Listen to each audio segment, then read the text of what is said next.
एक league pro ने मुझे $1 लाख दिए उसका पीसी बिल्ड करने के लिए।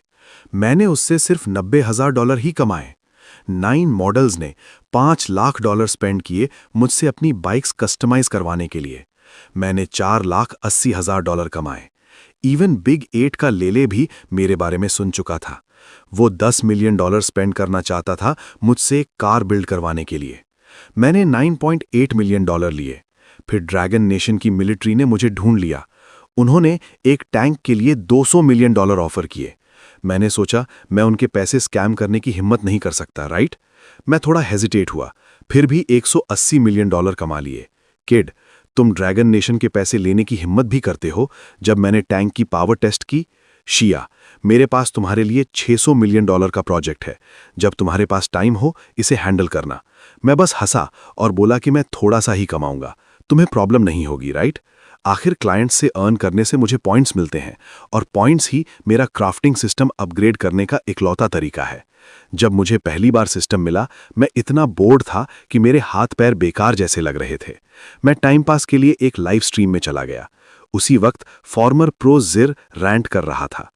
अगर मेरा बेकार कंप्यूटर अभी लैग न करता तो मैं बायून को सोलो कर देता। जिशिर कमबैक चाह रहा था, लेकिन चैट के लोग उसे हाइप कर रहे थे और वो आखिर में और 3 गेम हार गया। जिशिर कंप्लीटली लूज हो गया। व्यूअर्स ने सिचुएशन और ज्यादा क्योटिक बना दी। बोला था ना भाई, बच्चों के पास 0 स्किल्स हैं।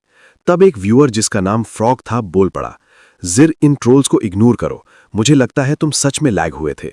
अगर तुम्हें नया पीसी चाहिए मुझे कांटेक्ट करो, मैं तुम्हें 20% डिस्काउंट दूंगा। हाँ, अपना पीसी फ्रॉग से लो, $30,000 का, और मैं सिर्फ $28,000 कमाऊंगा। फिर एक मॉड मेरे ऊपर चढ़ गया, फ्रॉग को अभी स्ट्रीम से किक करो। इस बार मैं अपने पीसी के लिए एक रियल टेक एक्सपर्ट हायर कर रहा हूं। मैं तुम्हें दिखाता हूं कि असली स्किल क्या होती है। ये बोलते ही जिरे ने स्ट्रीम लॉबी में सर्च करना शुरू किया। 1 सेकंड में उसने देख लिया, सुपर गॉड वर्कशॉप, तुम्हारे सबसे क्रेजी सपनों को पूरा करो। बस यही है, मुझे गॉड मोड में जाना है। उसने ऑर्डर फॉर्म फिल किया। मुझे लॉल के लिए एक कंप्यूटर चाहिए, ऐसा जो मेरे हाथों जितना फास्ट फील हो, ताकि मैं बायून को पंच कर सकूं और लियू और हो को किक कर सकूं। मेरे पास लॉयर्स हैं, तो अगर तुम डिलीवर नहीं कर सकते मेरा ऑर्डर एक्सेप्ट मत करना। जिशिर के नोट्स देख के चैट के सब लोग पागल हो गए। ब्रो, क्या तुम नॉवेल लिख रहे हो? मशीन के साथ सिंक? क्यों ना लिख दो, एक हिट में हेवन तोड़ दे। इस बच्चे को पीसी नहीं चाहिए, इसे एक मैजिक वेपन चाहिए। कौन इस ऑर्डर को लेने की हिम्मत करेगा? रुको, ओनर ने एक्चुअली ले लिया और इंस्टेंटली एक्सेप्ट भी कर लिया। भाई, क्या ये बंदा पागल है? इतनी क्रेजी रिक्वेस्ट ले रहा है। देखो बच्चे ने क्या लिखा, प्राइस $100। इस पे तो फ्रॉड का केस होगा, जेल तक जाना पड़ेगा। ठीक है, ये शॉप खत्म है, इसका बिजनेस खत्म। मैं तो बोर हो रहा था, लेकिन जिशिर के रिक्वेस्ट्स पढ़ने के बाद ऑनेस्टली मुझे बिल्कुल काम फील हुआ। चाहे मेरा सिस्टम फेज 1 पे है और इसमें सिर्फ सिविलियन टेक स्किल्स हैं, फिर भी मैं कंप्यूटर्स बना सकता हूं। जब जिशिर ने मेरा रिप्लाई पढ़ा, वो बिल्कुल फ्रीज हो गया। चैट क्रेजी हो गई। Physical exam? ऑनर को हेल्थ रिपोर्ट क्यों चाहिए? कंप्यूटर बिल्ड के लिए कौन चेकअप करता है? जिर ने चैट को एक तुच्छ नजर से देखा। तुम लोग सच में नहीं समझते, यही तो है जो मैं प्रोफेशनल कहता हूं। मैंने उसका टेस्ट डेटा सिस्टम को भेजा और जल्द ही फीडबैक मिल गया। पता चला कि जिरे के लिए सूटेबल फ्रेम रेट अराउंड 218 है। सीपीयू लेटेंसी 0.000058 मिलीसेकंड्स, मतलब बेसिकली उसके हैंड इनपुट्स उसके गेम कैरेक्टर तक 0.00009 स्पीड से पहुंचते हैं। ये उसके लिए थोड़ा टफ है, लेकिन इतना भी मुश्किल नहीं। सिस्टम स्टार्ट हुआ। सुपर लैब ने होस्ट का कमांड रिसीव किया। लैब स्टार्ट हो रहा है। मैंने एक नज़र कॉर्नर की तरफ डाली। वहां एक पुराना स्क्रैप पीसी पड़ा था। उसका प्राइस टैग सिर्फ $126 था और मुझे $100,000 का ऑर्डर मिला। प्योर प्रॉफिट, मतलब 99K net. System activate, phase 2 के लिए 80,000 पॉइंट्स। डन। अब सुपर लैब ओपन हो चुका है। लैब के अंदर टाइम का रेशियो 5:1 है, मतलब अभी लैब के 5 दिन रियल दुनिया के 1 दिन के बराबर हैं। तुम्हारे पास 2 ऑप्शंस हैं। पहला, तुम पूरी तरह सुपर लैब में एंटर हो जाओ, वहां तुम्हारी एज नहीं बढ़ेगी। दूसरा, सिर्फ तुम्हारा माइंड एंटर करेगा, बाहर बॉडी नॉर्मल तरह से एज करती रहेगी। सिस्टम फ्यूचर में अपग्रेड होगा और टाइम रेशियो 100:1 हो जाएगा, मतलब लैब का 1 साल रियल दुनिया के सिर्फ 4 दिन के बराबर होगा। मैं एक्साइटेड हो गया, तुरंत पावर बंद की, अपना टूटा हुआ पीसी उठाया और सुपर लैब में एंटर कर गया। लैब के अंदर मुझे ना खाना चाहिए ना सोना, मेरा माइंड हमेशा शार्प रहता है। 3 दिन के बाद GPU, motherboard, CPU, hard drive सब सक्सेसफुली बन गए। मैक्स मैन्युफैक्चरिंग स्कोर 10 है, इस बिल्ड को 9.9 मिला। मेमोरी बनाने में थोड़ा ज़्यादा टाइम लग गया, इसलिए मैंने थोड़ा रश कर दिया। आइडियली ये 20 साल चलना चाहिए था, अब कम से कम 10 साल चलेगा। वैसे सच कहूँ तो एक पीसी के लिए 5 या 6 साल भी काफ़ी लंबा टाइम होता है। मैं लैब में रात 9 बजे गया था, अब सुबह 11 बज रहे हैं, बाहर सिर्फ 10 घंटे ही गुजरे हैं। मैंने पीसी ज़िशिर के एड्रेस पर शिप कर दिया। शाम 6 बजे फैंस को उसके स्ट्रीम का नोटिफिकेशन मिला, सब लोग तुरंत ज़िशिर की स्ट्रीम में आ गए और जैसे ही उन्होंने न्यू पीसी अराइव्ड का टाइटल देखा, सब शॉक हो गए। अरे सच में इतनी जल्दी? क्या ये पीसी लेजिट भी है? एक दिन भी नहीं लगा और रेडी हो गया। देखने में क्यूरियोसिटी तो है, वैसे भी उसने $100,000 स्पेंड किए हैं। ज़िशिर ने एक्साइटमेंट में हाथ रब किए। गाइज चलो नए पीसी का डेब्यू देखते हैं। अगला ही सेकंड उसका फेस फ्रीज हो गया। केस बिल्कुल सिंपल था, ना कोई कलर ना कोई fancy design. 28 inch curved monitor कहाँ है?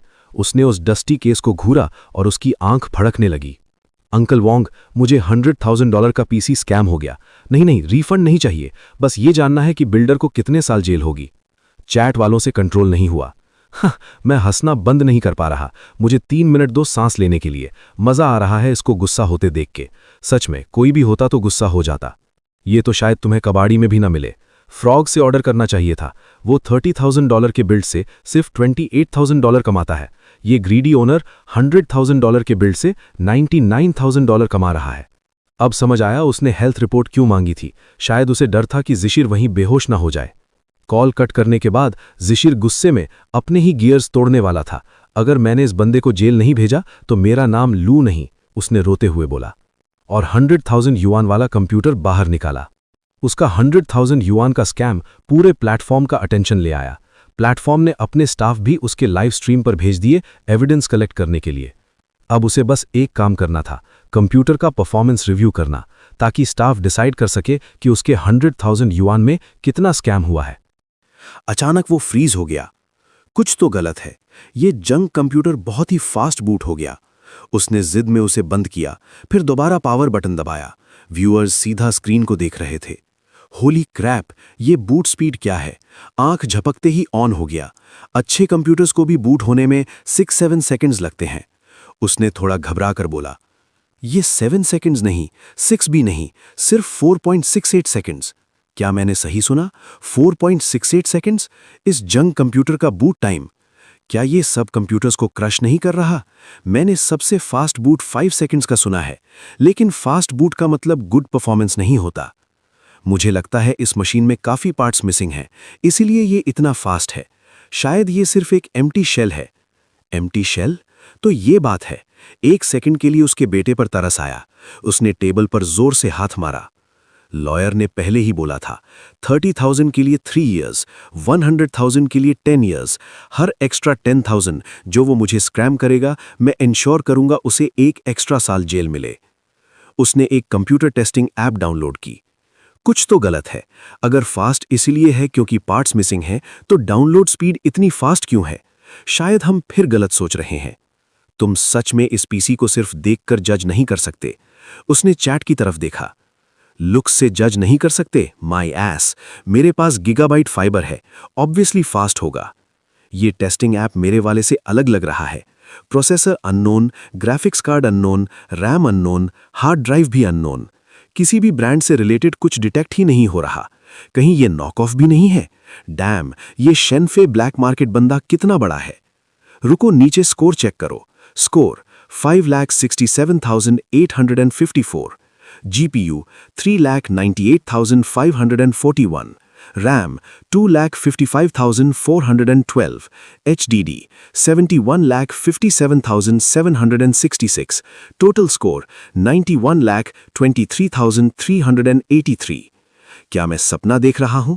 मुझे याद है चाइना का हाईएस्ट स्कोरिंग कंप्यूटर सिर्फ कुछ मिलियन तक ही था। क्या ये स्कोरिंग ऐप टूट गया है? ये स्कोर तो मजाक लग रहा है। उसने गहरी सांस ली और लीग ऑफ लेजेंड्स ओपन किया।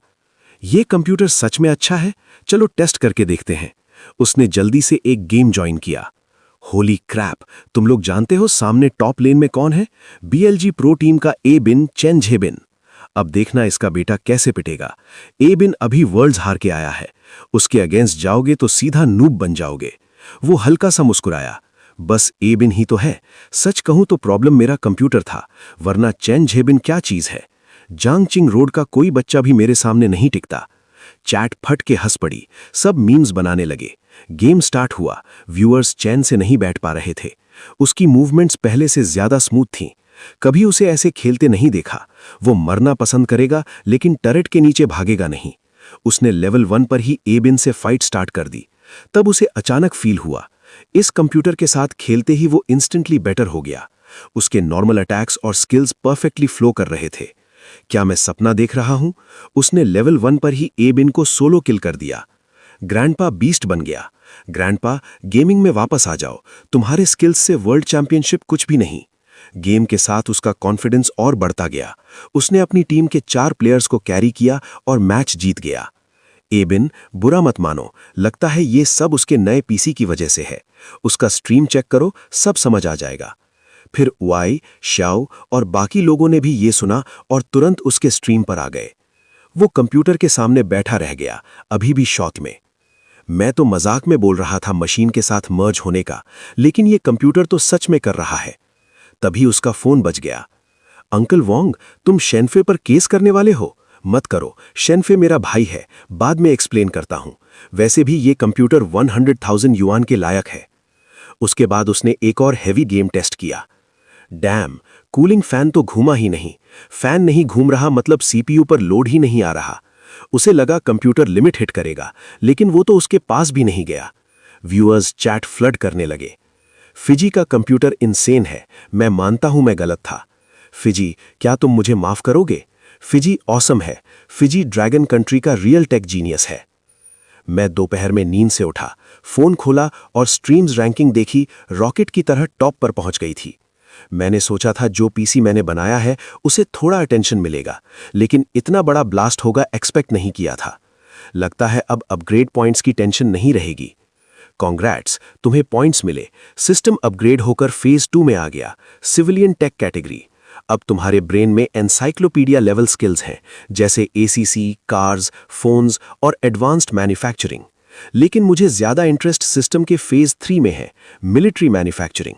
पर फेज 3 से अपग्रेड के लिए 10 मिलियन पॉइंट्स चाहिए। मैंने सांस भरी, अगर मैं डेली 100,000 पॉइंट्स भी कमाऊं तब भी 100 डेज लगेंगे। मैंने बैकएंड में नए ऑर्डर्स चेक किए, ज्यादातर कस्टम पीसीज के थे। हाईएस्ट सिर्फ 150,000 का था। कम ऑन, इमेजिनेशन यूज करो, मैं सिर्फ कंप्यूटर्स नहीं बनाता। तुम सपना देखने की हिम्मत करो, मैं उसे बना दूंगा। तभी एक 500,000 युआन का ऑर्डर पॉपअप हो गया। फिर ही शाओमी का स्ट्रीम ब्लास्ट हो गया। वाओ, सब फिजी से पीसी बनवा रहे हैं और तुम उससे बाइक्स बनवाने को कह रही हो? लगता है ये लेडी बस फिजी की फेम यूज करना चाहती है। चलो हाइप का फायदा उठाओ, जल्द ही ड्रामा आएगा। कमेंट्स देखते ही हाई शियाकी का फेस डार्क हो गया। मुझे ओल्ड लेडी मत बोलो, मैं सिर्फ 27 साल की हूं। मुझे सच में मोटरसाइकिल्स पसंद है, बस मेन स्ट्रीम वाली नहीं। और तुम लोग बोल रहे हो मैं क्लाउड चेस कर रही हूं? मैं क्या कर रही हूं यार? तभी चैट फिर एक्सप्लोड हो गया। ओ माय गॉड, फिजी ने ओल्ड लेडी का ऑर्डर एक्सेप्ट कर लिया। क्या फिजी ने गलती से रॉन्ग ऑर्डर क्लिक कर दिया? मुझे नहीं लगता मिस्टेक है, ये बस स्कैमर और उसकी स्टाइल है। ऊपर वाला बंदा मस्त फनी है। फिजी के पीसी बिल्ड्स तो इनसेन है, लेकिन ऑनेस्टली लुक्स बकवास है। कंप्यूटर केस बिल्कुल चीप लगता है। फिजी थोड़ा एक्स्ट्रा स्पेंड भी नहीं करता। मैंने हाई के ऑर्डर रिक्वायरमेंट्स चेक किए। फिजी, अब तुम्हें मेरे लिए बाइक बिल्ड करनी है। सब कहते हैं रियल स्पीड कर्व्स पे दिखती है, लेकिन मैं कॉर्नर्स हैंडल नहीं कर पाती। इसलिए मुझे एक ऐसी बाइक चाहिए जो स्ट्रेट लाइन में फास्टेस्ट हो, जितनी फास्ट हो सके। और मैं एक लड़की हूं, यू नो। ब्रदर शिनफे, बाइक को प्रिटी बनाना, लव यू। उसका ये स्वीट मैसेज पढ़ के मेरे पूरे बॉडी में गूज़बम्स आ गए। सच में अपने प्राइम में एक यंग राइडर है। मैंने सोचा, पहले स्टेबिलिटी। रोड पर एक छोटा सा पत्थर भी उसकी लाइफ रिस्क में नहीं डाल सकता। ऑफ कोर्स स्पीड भी इंपॉर्टेंट है। लगता है इस बार बड़ा खर्चा करना पड़ेगा। मैंने वेयरहाउस सर्च किया और बाइक के सारे पार्ट्स कलेक्ट किए। टोटल 12,000 युआन खर्च हो गए। ये नंबर देख के सच में दर्द हुआ। सीधा 12,000 पॉइंट्स उड़ गए। मैंने जल्दी से बाइक का फ्रेम बनाया और उसे सुपर सॉलिड किया। इंजन और ट्रांसमिशन को बहुत केयरफुली बनाना था। ये दोनों ही बाइक की स्पीड डिसाइड करते हैं। डिजाइन पार्ट भी काफी हैवी था। लगभग 15 डेज बाद मैंने अपने हाथों से बनी बाइक को देखा और सैटिस्फाइड होकर मुस्कुराया। सिस्टम चेक के बाद रिजल्ट आया। आउटर शेल के लिए परफेक्ट 100 स्कोर। तुम्हारी स्किल्स न्यू लेवल पर पहुंच गई हैं। Reward 100,000 points. लगता है सिस्टम हमेशा कंजूस नहीं होता। सरप्राइज बोनस मिलना अच्छा लगा। पहले लैब का टाइम रेशियो 5:1 था, लेकिन लेवल 2 के बाद ये क्रेजी 30:1 हो गया। मतलब एक दिन का काम रियल वर्ल्ड में सिर्फ आधा दिन लेता है। मैंने सब पैक किया और बाइक हाकेसी को भेज दी। देखो, ओल्ड लेडी का live stream room, title Fiji की न्यू बाइक आ गई। वाओ, एक दिन भी नहीं लगा, फीजी ने ऑलरेडी बाइक फिनिश कर दी। कोई मोटरसाइकिल एक्सपर्ट देख रहा है? क्या ये स्पीड नॉर्मल है? मैं 10 साल से राइड कर रहा हूं। अगर सिर्फ एक दिन लगा है तो क्वालिटी अच्छी नहीं होगी। बोला था ना ओल्ड लेडी को फीजी स्कैम करेगा, और अब सच हो गया। तो फीजी अभी भी टॉप क्लास स्कैमर है। क्या लगता है इस बार 500,000 में से कितना प्रॉफिट बनाया? मैंने कैलकुलेट किया, पीसी बिल्ड में उसने 200 युआन से कम स्पेंड किया था। मेरा गेस 500,000 लिए कम से कम 400,000 प्रॉफिट। भाई तू कम बोल रहा है। 450,000 से कम प्रॉफिट हुआ तो फीजी स्कैम किंग नहीं। चैट रुक ही नहीं रहा था। एक प्राइवेट विला में हाई शियाकी अपने पीसी के सामने कमेंट्स पढ़ रही थी। उसका फेस रेड हो गया। मेरी बाइक का तुम लोगों से क्या लेना देना? मुझे जो पसंद है मैं वही लेती हूं। अच्छा हुआ मैंने स्ट्रीम नहीं की। ये ट्रोल्स कितने अनोइंग हैं। हाकेसी ने फ्रस्ट्रेशन में हाथ कमर पर रखे। फिर भी वो एक्साइटेड थी अपना पैकेज अनबॉक्स करने के लिए। देखो ना कितना ऑसम होगा, दूसरों की बकवास क्यों सुनूं? थोड़ी देर में उसने बड़ा कार्डबोर्ड बॉक्स फाड़ दिया। लेकिन जैसे ही उसने बाइक देखी, उसकी आंखें फड़कने लगीं। शिनफे, तुमने सच में मुझे स्कैम किया? इतने अनोइंग हो तुम? सीरियसली, तुम बिल्कुल वैसे ही निकले जैसे ट्रोल्स बोल रहे थे। स्कैमर? बाइक एरोडायनामिक तो थी, लेकिन गुड लुकिंग बिल्कुल नहीं। धूप में उसका आउटर शेल ऐसे लग रहा था जैसे पुराना रस्टी आयरन हो, बस साफ करके रख दिया हो। इतनी अगली की लिमिट क्रॉस कर दी। हाई शिया की तो ऑलमोस्ट रो पड़ती। लेकिन जैसे ही वो बाइक पर बैठी और की टर्न की, सब कुछ सडनली रुक गया। Wait, petrol? शिनफे, तुम पागल हो क्या? सबसे वर्स्ट स्कैमर हो। तुमने इस पर 500,000 खर्च किए। मैंने इस पर 5 लाख खर्च किए और तुम इतना भी नहीं कर सकते कि टैंक फिल कर दो? शिनफे, मत सोचना कि मैं पुलिस को कॉल नहीं करूंगी। पहले मैं स्पीड टेस्ट करती हूं। अगर मैं सैटिस्फाई नहीं हुई तो सच में पुलिस बुलाऊंगी। लेकिन पुलिस कॉल करने से पहले ऑब्वियसली उसे पेट्रोल लेना था। टाइगर शार्क प्लेटफॉर्म पर हिग्जिमी के स्ट्रीम में धीरे धीरे और ज्यादा व्यूअर्स आने लगे। लोग फ्लड हो गए। उसकी पॉपुलैरिटी ऑलमोस्ट उसके नॉर्मल स्ट्रीम्स के बराबर हो गई। सब लोग उसकी न्यू बाइक के बारे में क्यूरियस थे। गाइज, गेस क्या? मैंने अभी अभी ओल्ड लेडी को देखा। सीरियसली? जल्दी फोटो लो। उसकी न्यू बाइक कैसी है? चैट एकदम ब्लास्ट हो गया जब डिफीट ऑल नाम के यूजर ने कमेंट किया। सब वेट कर रहे थे। फिर कुछ सेकंड्स बाद उसने फिर लिखा। मैंने ध्यान से देखा, लेकिन बस ओल्ड लेडी को अकेले पेट्रोल लेते हुए देखा। फिजी ने उसके लिए बाइक बनाई, लेकिन मैंने उसे राइड करते हुए नहीं देखा। ये समझ नहीं आ रहा। वो क्लियरली कंफ्यूज था, लेकिन स्मार्ट व्यूअर्स तुरंत समझ गए। वो पेट्रोल लेने गई है क्योंकि फिजी ने टैंक फिल नहीं किया। हाँ, पक्का यही बात है। फिजी सच में स्कैम किंग है। 100 युआन का पेट्रोल भी नहीं भर सकता। फिजी पर हमेशा ट्रस्ट कर सकते हो, कभी डिसअपॉइंट नहीं करता।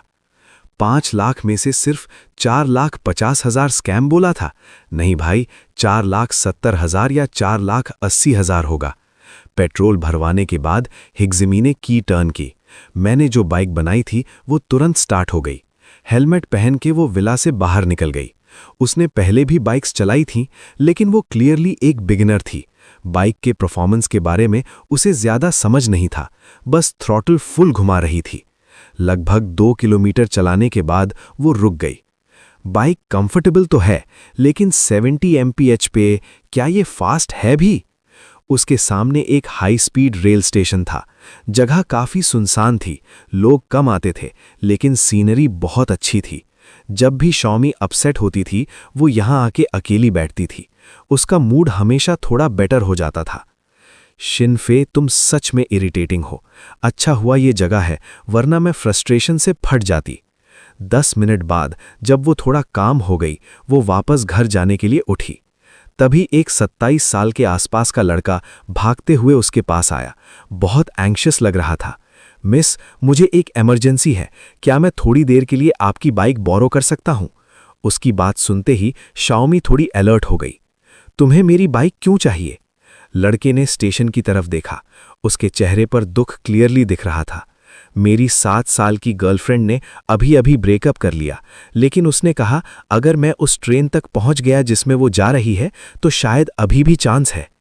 प्लीज़, मैं तुमसे रिक्वेस्ट करता हूं, क्या मैं तुम्हारी बाइक ट्राई कर सकता हूं? टेंशन मत लो, अगर डैमेज हुआ तो मैं सब कुछ बेचकर तुम्हें पे कर दूंगा। वो सीधा शाओमी की आंखों में देख रहा था। आंखों में डेस्परेशन और थोड़ी सी जिद थी। ये सुनकर शाओमी बिल्कुल स्टन रह गई। वेट, तुम सच में ट्रेन का पीछा करोगे बाइक से? तुम्हें पता है वो कितनी फास्ट होती है? मैं मना नहीं कर रही, लेकिन ये पॉसिबल ही नहीं है। शाओमी अक्सर हाई स्पीड रेल लेती थी, इसलिए उसे उसकी स्पीड का अंदाज़ा था। 300 किलोमीटर से भी ज़्यादा। बाइक उस स्पीड तक कैसे पहुंचेगी?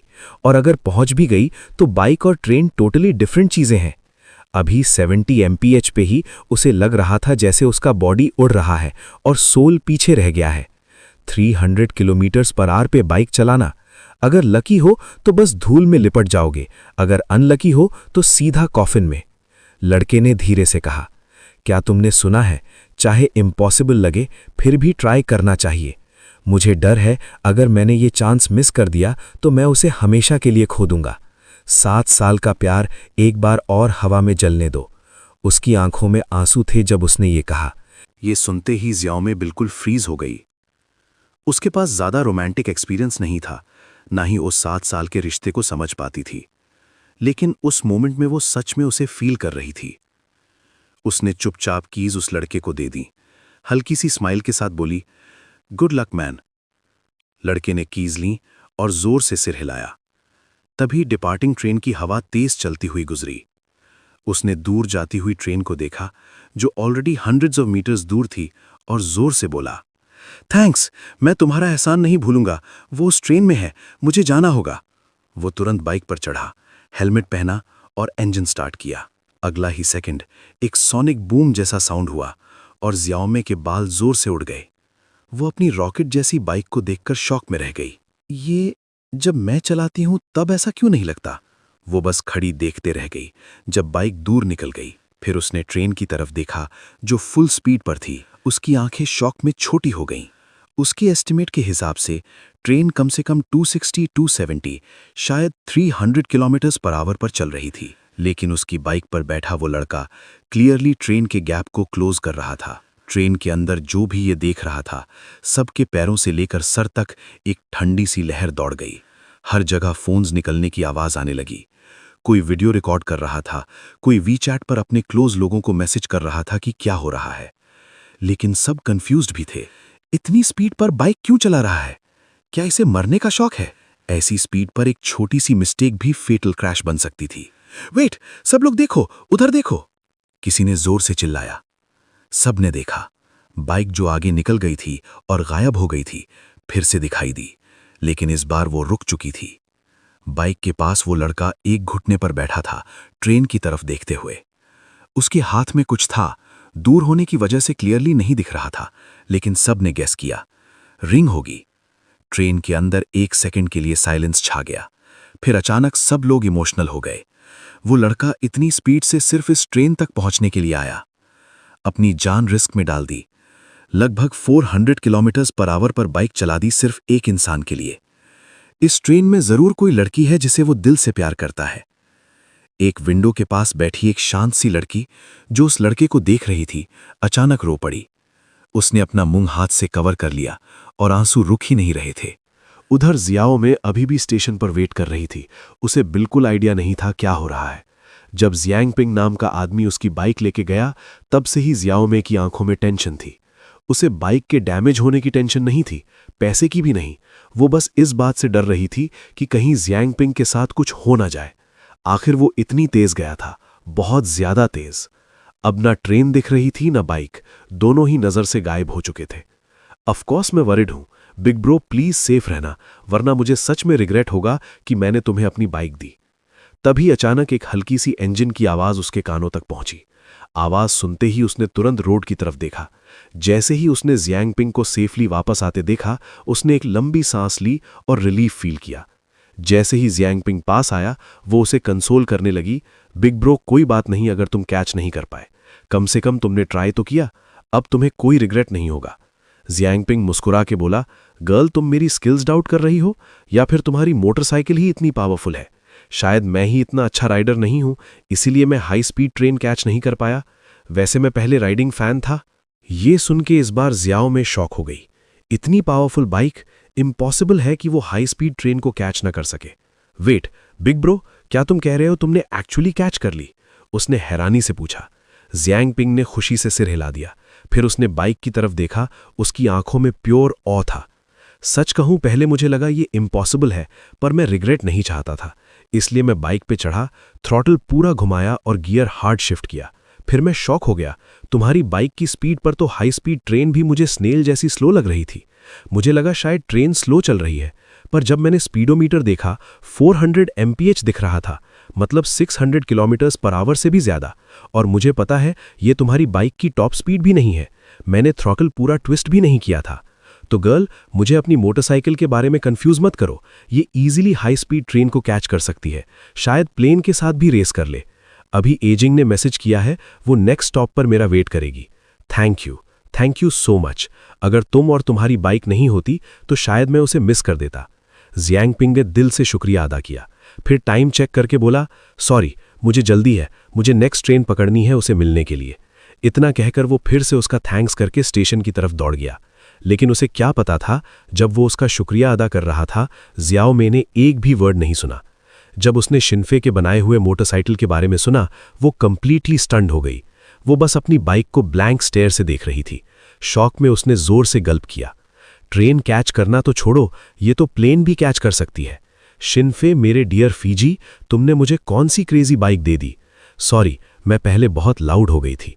फे, तुम कोई स्विंडलर नहीं हो, तुम तो लिटरली बेस्ट बिल्डर हो। तुमने गैस टैंक फिल नहीं किया, शायद इसलिए क्योंकि तुम बजट क्रॉस कर गए। $500,000 भी इनफ नहीं था, राइट? तुमने मेरे लिए सब कुछ डाल दिया। तुमने मुझे बिल्कुल चीट नहीं किया। उसके दिल में मेरी इमेज एकदम लेजेंडरी बन गई और अब उसे अपनी बाइक से ज्यादा खुशी कभी नहीं हुई। अब मुझे फर्क नहीं पड़ता ये कैसी दिखती है, अगर ये दो लवर्स को मिलाने में हेल्प कर सकती है तो ये दुनिया की बेस्ट बाइक है। फीजी, तुम्हें फुल मार्क्स, 10 आउट ऑफ 10। वापस जाते वक्त जियाओ में बहुत खुश थी। उसका मूड कंप्लीटली चेंज हो चुका था, लेकिन उसे अभी तक नहीं पता था उसकी बाइक की वजह से इंटरनेट पर क्या स्टॉर्म चल रहा है। हाई स्पीड ट्रेन के पैसेंजर्स ने जो वीडियोस शूट किए थे, उन्होंने सब ऑनलाइन पोस्ट कर दिए। कुछ ही देर में हर जगह वही वीडियोस वायरल हो गए। लोग जब अपने फीड स्क्रॉल कर रहे थे तो हर 10 वीडियोस में से कम 8 वीडियोस जियांगपिंग के बारे में थे, जो प्यार के लिए हाई स्पीड ट्रेन का पीछा कर रहा था। ये बाइक से ट्रेन चेज वाला सीन सीधा ट्रेंडिंग के टॉप पर चला गया। काउंटलेस लोग इस लव स्टोरी से डीपली मूव्ड हो गए। बीजिंग के एक कोर्टयार्ड में फेमस बाइकर व्लॉगर पाओ अपने लाइव स्ट्रीम पर यह चेज वीडियो अपने व्यूअर्स को दिखा रही थी।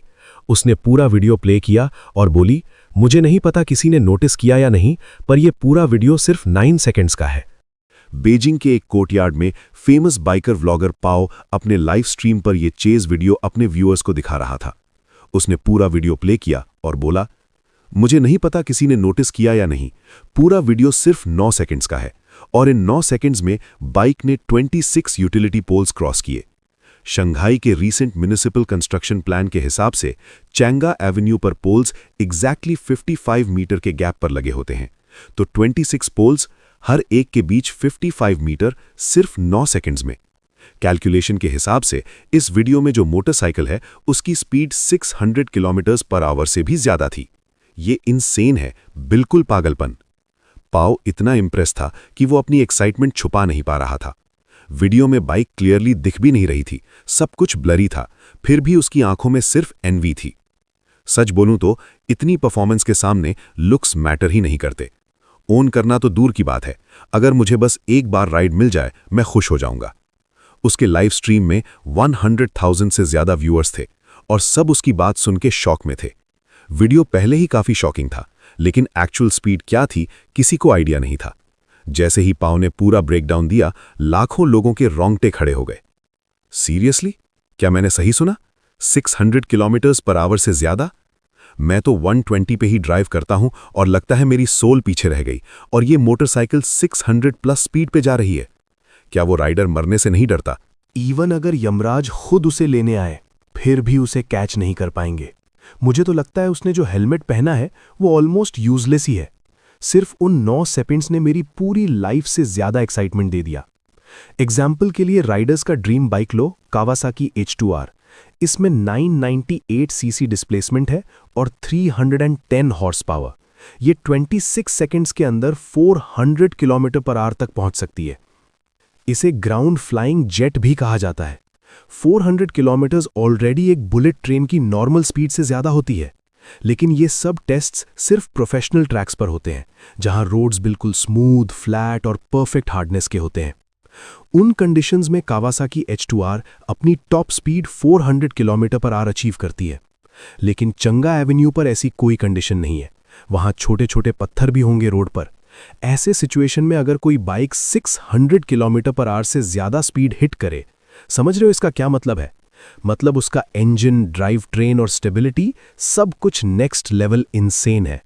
मार्केट में जितनी भी बाइक्स हैं उनसे ये सिर्फ एक लेवल नहीं बल्कि कई लेवल्स ऊपर है। वरना 600 किलोमीटर पर आवर पर एक अंगूठे जितना पत्थर भी डायरेक्ट फेटल क्रैश करवा सकता है। और एक और चीज इग्नोर नहीं कर सकते, वीडियो सिर्फ 9 सेकंड्स का है, पर चेज उससे काफी ज्यादा टाइम तक चली होगी। पूरा प्रोसेस शायद 2 मिनट से भी ज्यादा का था। कावासाकी H2R अगर 400 किलोमीटर पर आवर 1 मिनट चले तो इंजन ब्लो हो जाता है, लेकिन ये bike 600 kilometre per hour 2 minute तक बिना किसी प्रॉब्लम के चलती रही। अब तो मेरे पास वर्ड्स ही नहीं बचे इसे डिस्क्राइब करने के लिए। ये मेरी बाइक्स के नॉलेज को कंप्लीटली तोड़ देता है। इसे बाइक वर्ल्ड का अनराइवल्ड किंग कहना बिल्कुल भी एग्जैजरेशन नहीं होगा। जैसे ही पाओ ने अपनी बात फिनिश की, उसकी आंखों में एक्साइटमेंट क्लियरली दिख रही थी और स्ट्रीम के व्यूअर्स भी उसकी एनालिसिस सुन के कंप्लीटली स्टन्ड हो गए थे। जो बाइक उन्होंने वीडियो में देखी थी उसे सच में दुनिया की सबसे बैड-एस मोटरसाइकिल कहा जा सकता है। कावासाकी H2R की प्राइस ही $100,000 से ऊपर है, तो ये बाइक जो उससे भी कई लेवल्स ऊपर है, उसकी वैल्यू इजीली 1 मिलियन से भी ज्यादा होगी। जब इंटरनेट पर लोग स्पेक्यूलेशन कर रहे थे, तब हीसिया, जो उस बाइक की ओनर थी, उसे इन सब चीजों का जरा सा भी आइडिया नहीं था। वो बस हाईवे पर कैजुअली राइड कर रही थी और अपने अच्छे मूड की वजह से उसने लाइव स्ट्रीम भी स्टार्ट कर दिया। आज मेरा मूड काफी अच्छा है, चलो हाफ एन आवर स्ट्रीम करते हैं। जैसे ही व्यूअर्स ने उसकी चीयरफुल वॉइस सुनी, चैट 1 सेकंड के लिए साइलेंट हो गई, फिर सुनामी की तरह एक्सप्लोड हो गई। वेट, क्या मैंने सही सुना? Good mood? क्या ये लड़की पागल हो गई है? उस क्रुक भाई फे ने इसे स्कैम किया और ये खुश है? ये एक्सेप्टेबल नहीं है। इसे तो अभी रो रहा होना चाहिए था। मैं तो यहां उसे रोते देखने आया था। क्या ये पॉसिबल है कि ये ब्रदर फे से प्यार करती है? शायद उसके लिए स्कैम होना ही खुशी है। चैट और ज्यादा वाइल्ड होती जा रही थी। हीसिया नेओमी ने राइड करते हुए चैट पर एक नजर डाली और ये कमेंट्स देखते ही उसकी आंखें ट्विच करने लगीं। हे, क्या मैं इतनी डेस्परेट लगती हूं क्या? वो अपनी बात कंप्लीट भी नहीं कर पाई थी कि अचानक वो जोर से चीख पड़ी। उसकी स्क्रीम सुन के व्यूअर्स भी शॉक हो गए। अगला ही मोमेंट राइडर और बाइक दोनों स्लिप होकर कर्ब से टकरा गए। जब व्यूअर्स ने स्क्रीन दोबारा देखी, सब स्टन रह गए। क्रैश हो चुका था।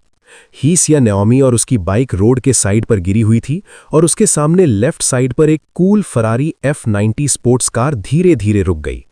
जैसे ही फरारी रुकी, एक ट्रेंडी लुकिंग थोड़ा सा फेमिनिन आदमी कार से बाहर निकला, लेकिन बाहर आते ही उसने हीसिया नेओमी को जमीन पर पड़ा हुआ देखने के बजाय सीधा अपनी $1 मिलियन कार के चक्कर लगाने शुरू कर दिए डैमेज चेक करने के लिए। फिर उसने गुस्से भरी नजर से हीसिया की तरफ देखा और ठंडे चेहरे से बोला, अपना घर बेच दो उस आदमी की ये अचानक बात सुन के ही सियाओ में शॉक हो गई। दर्द के बावजूद वो खुद को उठाकर खड़ी हुई और बड़ी दुखी आवाज में बोली, गलती आपकी थी, आप अचानक टर्न में घुस गए। उसकी बात सुन के आदमी ने हंसकर स्नीयर किया। उसके चेहरे पर डिसबिलीफ आ गया। मजाक कर रही हो? तुम ही रोड नहीं देख रही थी। मुझे तुम बाइकर गर्ल्स से सच में प्रॉब्लम है। पता है तुम्हारी इस बकवास बाइक का स्क्रैच का कितना कॉस्ट आता है? वो आदमी हाथ बांधकर ही सियाओ में को ऊपर से नीचे तक देख रहा था। ही सियाओ में को भी समझ आ गया कि वो राइड करते वक्त लाइव स्ट्रीम में बिजी थी। अगर पुलिस आई तो शायद उसे ही पे करना पड़े। उसने अपने होंठ दबाए और बोला, ठीक है, मैं आपकी कार का डैमेज पे करूंगी, लेकिन आपको मेरी बाइक का भी पे करना होगा। बोलते हुए उसने अपनी बाइक की तरफ देखा। टकराव में सिर्फ फरारी पर स्क्रैच नहीं आया था, उसकी बाइक का फेयरिंग बुरी तरह डैमेज हो गया था। अगर वो फेयरिंग इंपैक्ट एब्जॉर्ब नहीं करता तो उसकी लेग सिर्फ एक छोटी सी चोट से ज्यादा सीरियस इंजरी होती। ठीक है, जैसे तुम चाहो। मेरा टाइम बहुत वैल्यूएबल है, मैं तुम पर वेस्ट नहीं करना चाहता। मुझे 5 मिलियन दे दो और तुम्हारी बाइक के लिए 3000 काफी है। लीन ने हाथ हिलाकर इम्पेशेंट टोन में कहा। यह सुन के ही सियाओ में बिल्कुल जम सी गई। 5 मिलियन? भाई, क्या तुम हाईवे रॉबर हो? लीन ने उसकी शॉक्ड शक्ल देखकर फिर से हंसी उड़ा दी। 5 मिलियन महंगा लग रहा है? अगर अफोर्ड नहीं कर सकती तो अपनी लाइफ पे रिफ्लेक्ट करो। इतने सालों में क्या किया तुमने? सैलरी बढ़ी या नहीं? बाद में रियलाइज मत करना कि तुम लूजर हो। छोड़ो, मैं पुलिस को कॉल करता हूं। ये कहकर ली जान ने फोन निकालना शुरू किया। ये देखकर ही सियाओमे ने दांत भींच लिए। सिर्फ तुम कह रहे हो तो 5 मिलियन हो गया। मैंने भी स्पोर्ट्स कार्स देखी हैं। अगर तुम पूरी कार रीपेंट कराओ और रिपेयर कराओ तो मैक्स 2 लाख लगेंगे। मैं इतना पे कर सकती हूं, लेकिन तुम्हें मेरी बाइक भी रिपेयर करनी होगी। और क्लियरली बोल रही हूं, मुझे पैसे नहीं चाहिए। मुझे मेरी बाइक वैसी ही चाहिए जैसे पहले थी। बोलते बोलते उसकी आंखों में दर्द साफ दिख रहा था। शेनफे ने जो बाइक दी थी, अब वो उससे सच में प्यार करने लगी थी। अब उसका आउटर शेल टूट गया था, शेप भी खराब हो गई थी। ये देखकर उसका दिल टूट रहा था। लीन ने फिर से घमंड से कहा, मेरी Ferrari F90 one of a kind है। मिस्टर मॉन्जोन ने पर्सनली डिजाइन की है। और तुम्हारी ये बकवास बाइक, तुम एक्सपेक्ट करती हो कि मैं किसी को ढूंढ के इसे रिपेयर करवाऊं? मेरे पास इतना टाइम नहीं है। मैं 1 घंटे में तुम्हारी बाइक से ज्यादा कमा लेता हूं। ये लो 100,000। इससे तुम्हारी घटिया बाइक कवर हो जाएगी, राइट? वैसे भी ये बाइक इतनी अगली है, देखकर ही घिन आती है। 1 सेकंड और देखो तो आंखें गंदी हो जाती हैं। अब जब मैंने इसे खरीद लिया है तो डिसाइड भी मैं ही करूंगा इसका क्या करना है। अरु, इसे तोड़ दो। लीन ने बैंक कार्ड जमीन पर फेंका और पास खड़े एक बड़े से बॉडीगार्ड टाइप आदमी की तरफ देखा। लाइव स्ट्रीम के व्यूअर्स ने भी नोटिस नहीं किया था कि लिन की कार से एक और आदमी भी उतर चुका था। जैसे ही उस बॉडीगार्ड टाइप आदमी अरु ने लिन का ऑर्डर सुना, उसने तुरंत अपनी स्लीव्स चढ़ाई और सीधा लिटिल ही की बाइक की तरफ चल पड़ा। रास्ते में उसने जमीन से एक ईंट यानी कि ब्रिक भी उठा ली। साफ लग रहा था कि वो सच में लिन की बात मानकर बाइक को टुकड़े टुकड़े करने वाला है। उस बड़े आदमी के हाथ में ईंट देखकर लिटिल ही डर गई, लेकिन वो चुपचाप अपनी प्यारी बाइक को टूटते हुए नहीं देख सकती थी। स्टॉप, मत करो, मेरी बाइक को हाथ मत लगाओ। लिटिल ही हिम्मत करके उसके सामने खड़ी हो गई, लेकिन उसने उसकी तरफ देखा तक नहीं, सीधा उसे जोर से साइड में धक्का दे दिया। वो आदमी ईंट उठाकर बाइक पर मारने ही वाला था। लिटिल ही पैनिक हो गई, उसकी आंखों से आंसू बहने लगे। मुझे तुम्हारे पैसे नहीं चाहिए, प्लीज मेरी बाइक मत तोड़ो। जैसे ही ईंट बाइक पर गिरने वाली थी, अचानक एक जोर का धड़ की आवाज आई। लिटिल ही ने तुरंत ऊपर देखा। उसका खूबसूरत चेहरा अभी भी आंसुओं से भरा हुआ था और वो शॉक में जम सी गई। कुछ फॉरेन लोग सूट्स में अचानक वहां अपीयर हो गए थे। उन्होंने सीधा बॉडीगार्ड को जोर से धक्का दिया, इतना कि वो 7-8 मीटर दूर जा गिरा। लिटिल ही अभी तक समझ ही नहीं पाई थी क्या हुआ। तभी एक सफेद बालों वाला फॉरेन बुढ़ा आदमी दौड़ते हुए आया। वो सीधा लिटिल ही के पास गया, उसकी बाइक के पास घुटनों पर बैठ गया और उसके चेहरे पर एक्सट्रीम दुख दिख रहा था। ओह गॉड, ये किसने किया? जो भी है, मैं जीसस से दुआ करूंगा कि उसे सजा मिले, सजा मिले। वो बुढ़ा आदमी बोलते बोलते सच में रो पड़ गया, आंसू पहुंचने लगा। अब सिर्फ लिटिल ही शॉक में नहीं थी, बल्कि पास खड़ा लिंग जी भी कंफ्यूज हो गया। लेकिन उन फॉरेन लोगों को देखकर उसकी हिम्मत नहीं हुई एटीट्यूड दिखाने की। तुम लोग कौन हो? उसने धीरे से पूछा। बुढ़े आदमी ने उसे इग्नोर कर दिया, जैसे उसकी बात का कोई मतलब ही नहीं हो। वो फिर लिटिल ही की तरफ मुड़ा और एक्साइटमेंट के साथ बोला, एस्टीम्ड मिस, मैं क्राइसलर ग्रुप चाइना डिवीजन का चीफ हेड हूं, मुडा। 20 मिनट पहले हमारी कंपनी की इंफॉर्मेशन टीम ने मिस्टर जिंगपिंग को लोकेट किया।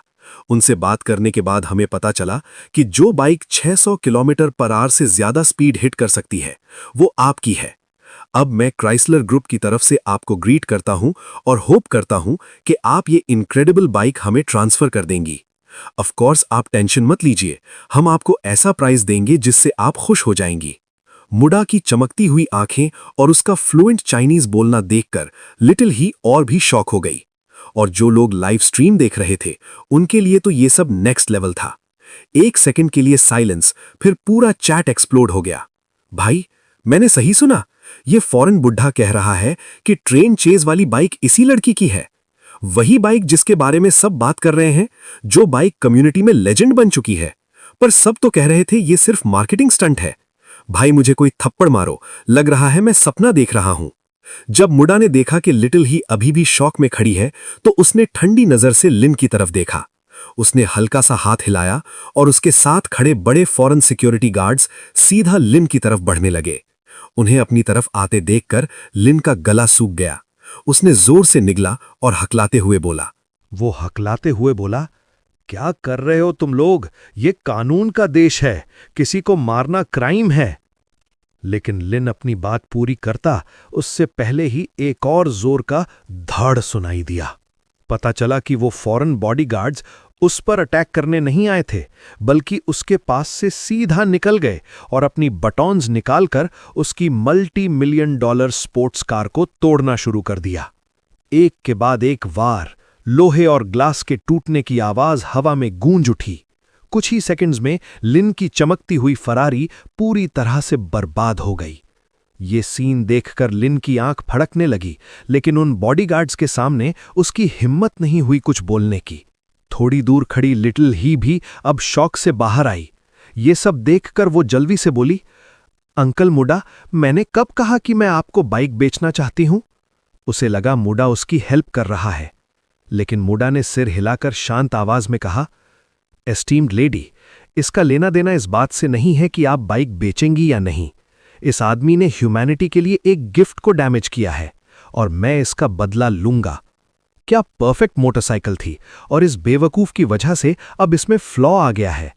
फिर उसने ठंडी नजर से लिन की तरफ देखा और बोला, तुम्हारी बाइक अब टोटल लॉस है। बाद में हमारी कंपनी तुम्हें एक नई बाइक देगी, बिल्कुल सेम। लेकिन तुमने जो किया है उसके लिए हमारा क्राइसलर ग्रुप इस लेडी की तरफ से तुम पर लीगल एक्शन लेगा। अगर बाइक का शेल रिपेयर हो गया तो ठीक, वरना तुम्हें सबसे सीरियस लीगल कॉन्सिक्वेंसेस फेस करने पड़ेंगे। हमारा पूरा लीगल टीम इस केस को टॉप प्रायोरिटी देगा। वैसे एक बात याद रखना, इस मोटरसाइकिल का शेल ही इसकी इनसेन स्टेबिलिटी का रीजन है। ऐसी टेक्नोलॉजी दुनिया में कहीं और एग्जिस्ट नहीं करती। मुडा के हर शब्द भारी पड़ रहे थे, पूरे सीन में गूंज रहे थे। लिन बिल्कुल स्टन्ड हो गया। एक इंटरनेशनल कंपनी के लीगल डिपार्टमेंट का सामना करने का सोचकर ही उसका शरीर कांपने लगा। ऑनलाइन व्यूअर्स को भी अब सब समझ आ गया, मुडा ने लिटिल ही के लिए स्टैंड क्यों लिया। सब कुछ उस बाइक की वजह से था जो शेनफे ने बनाई थी।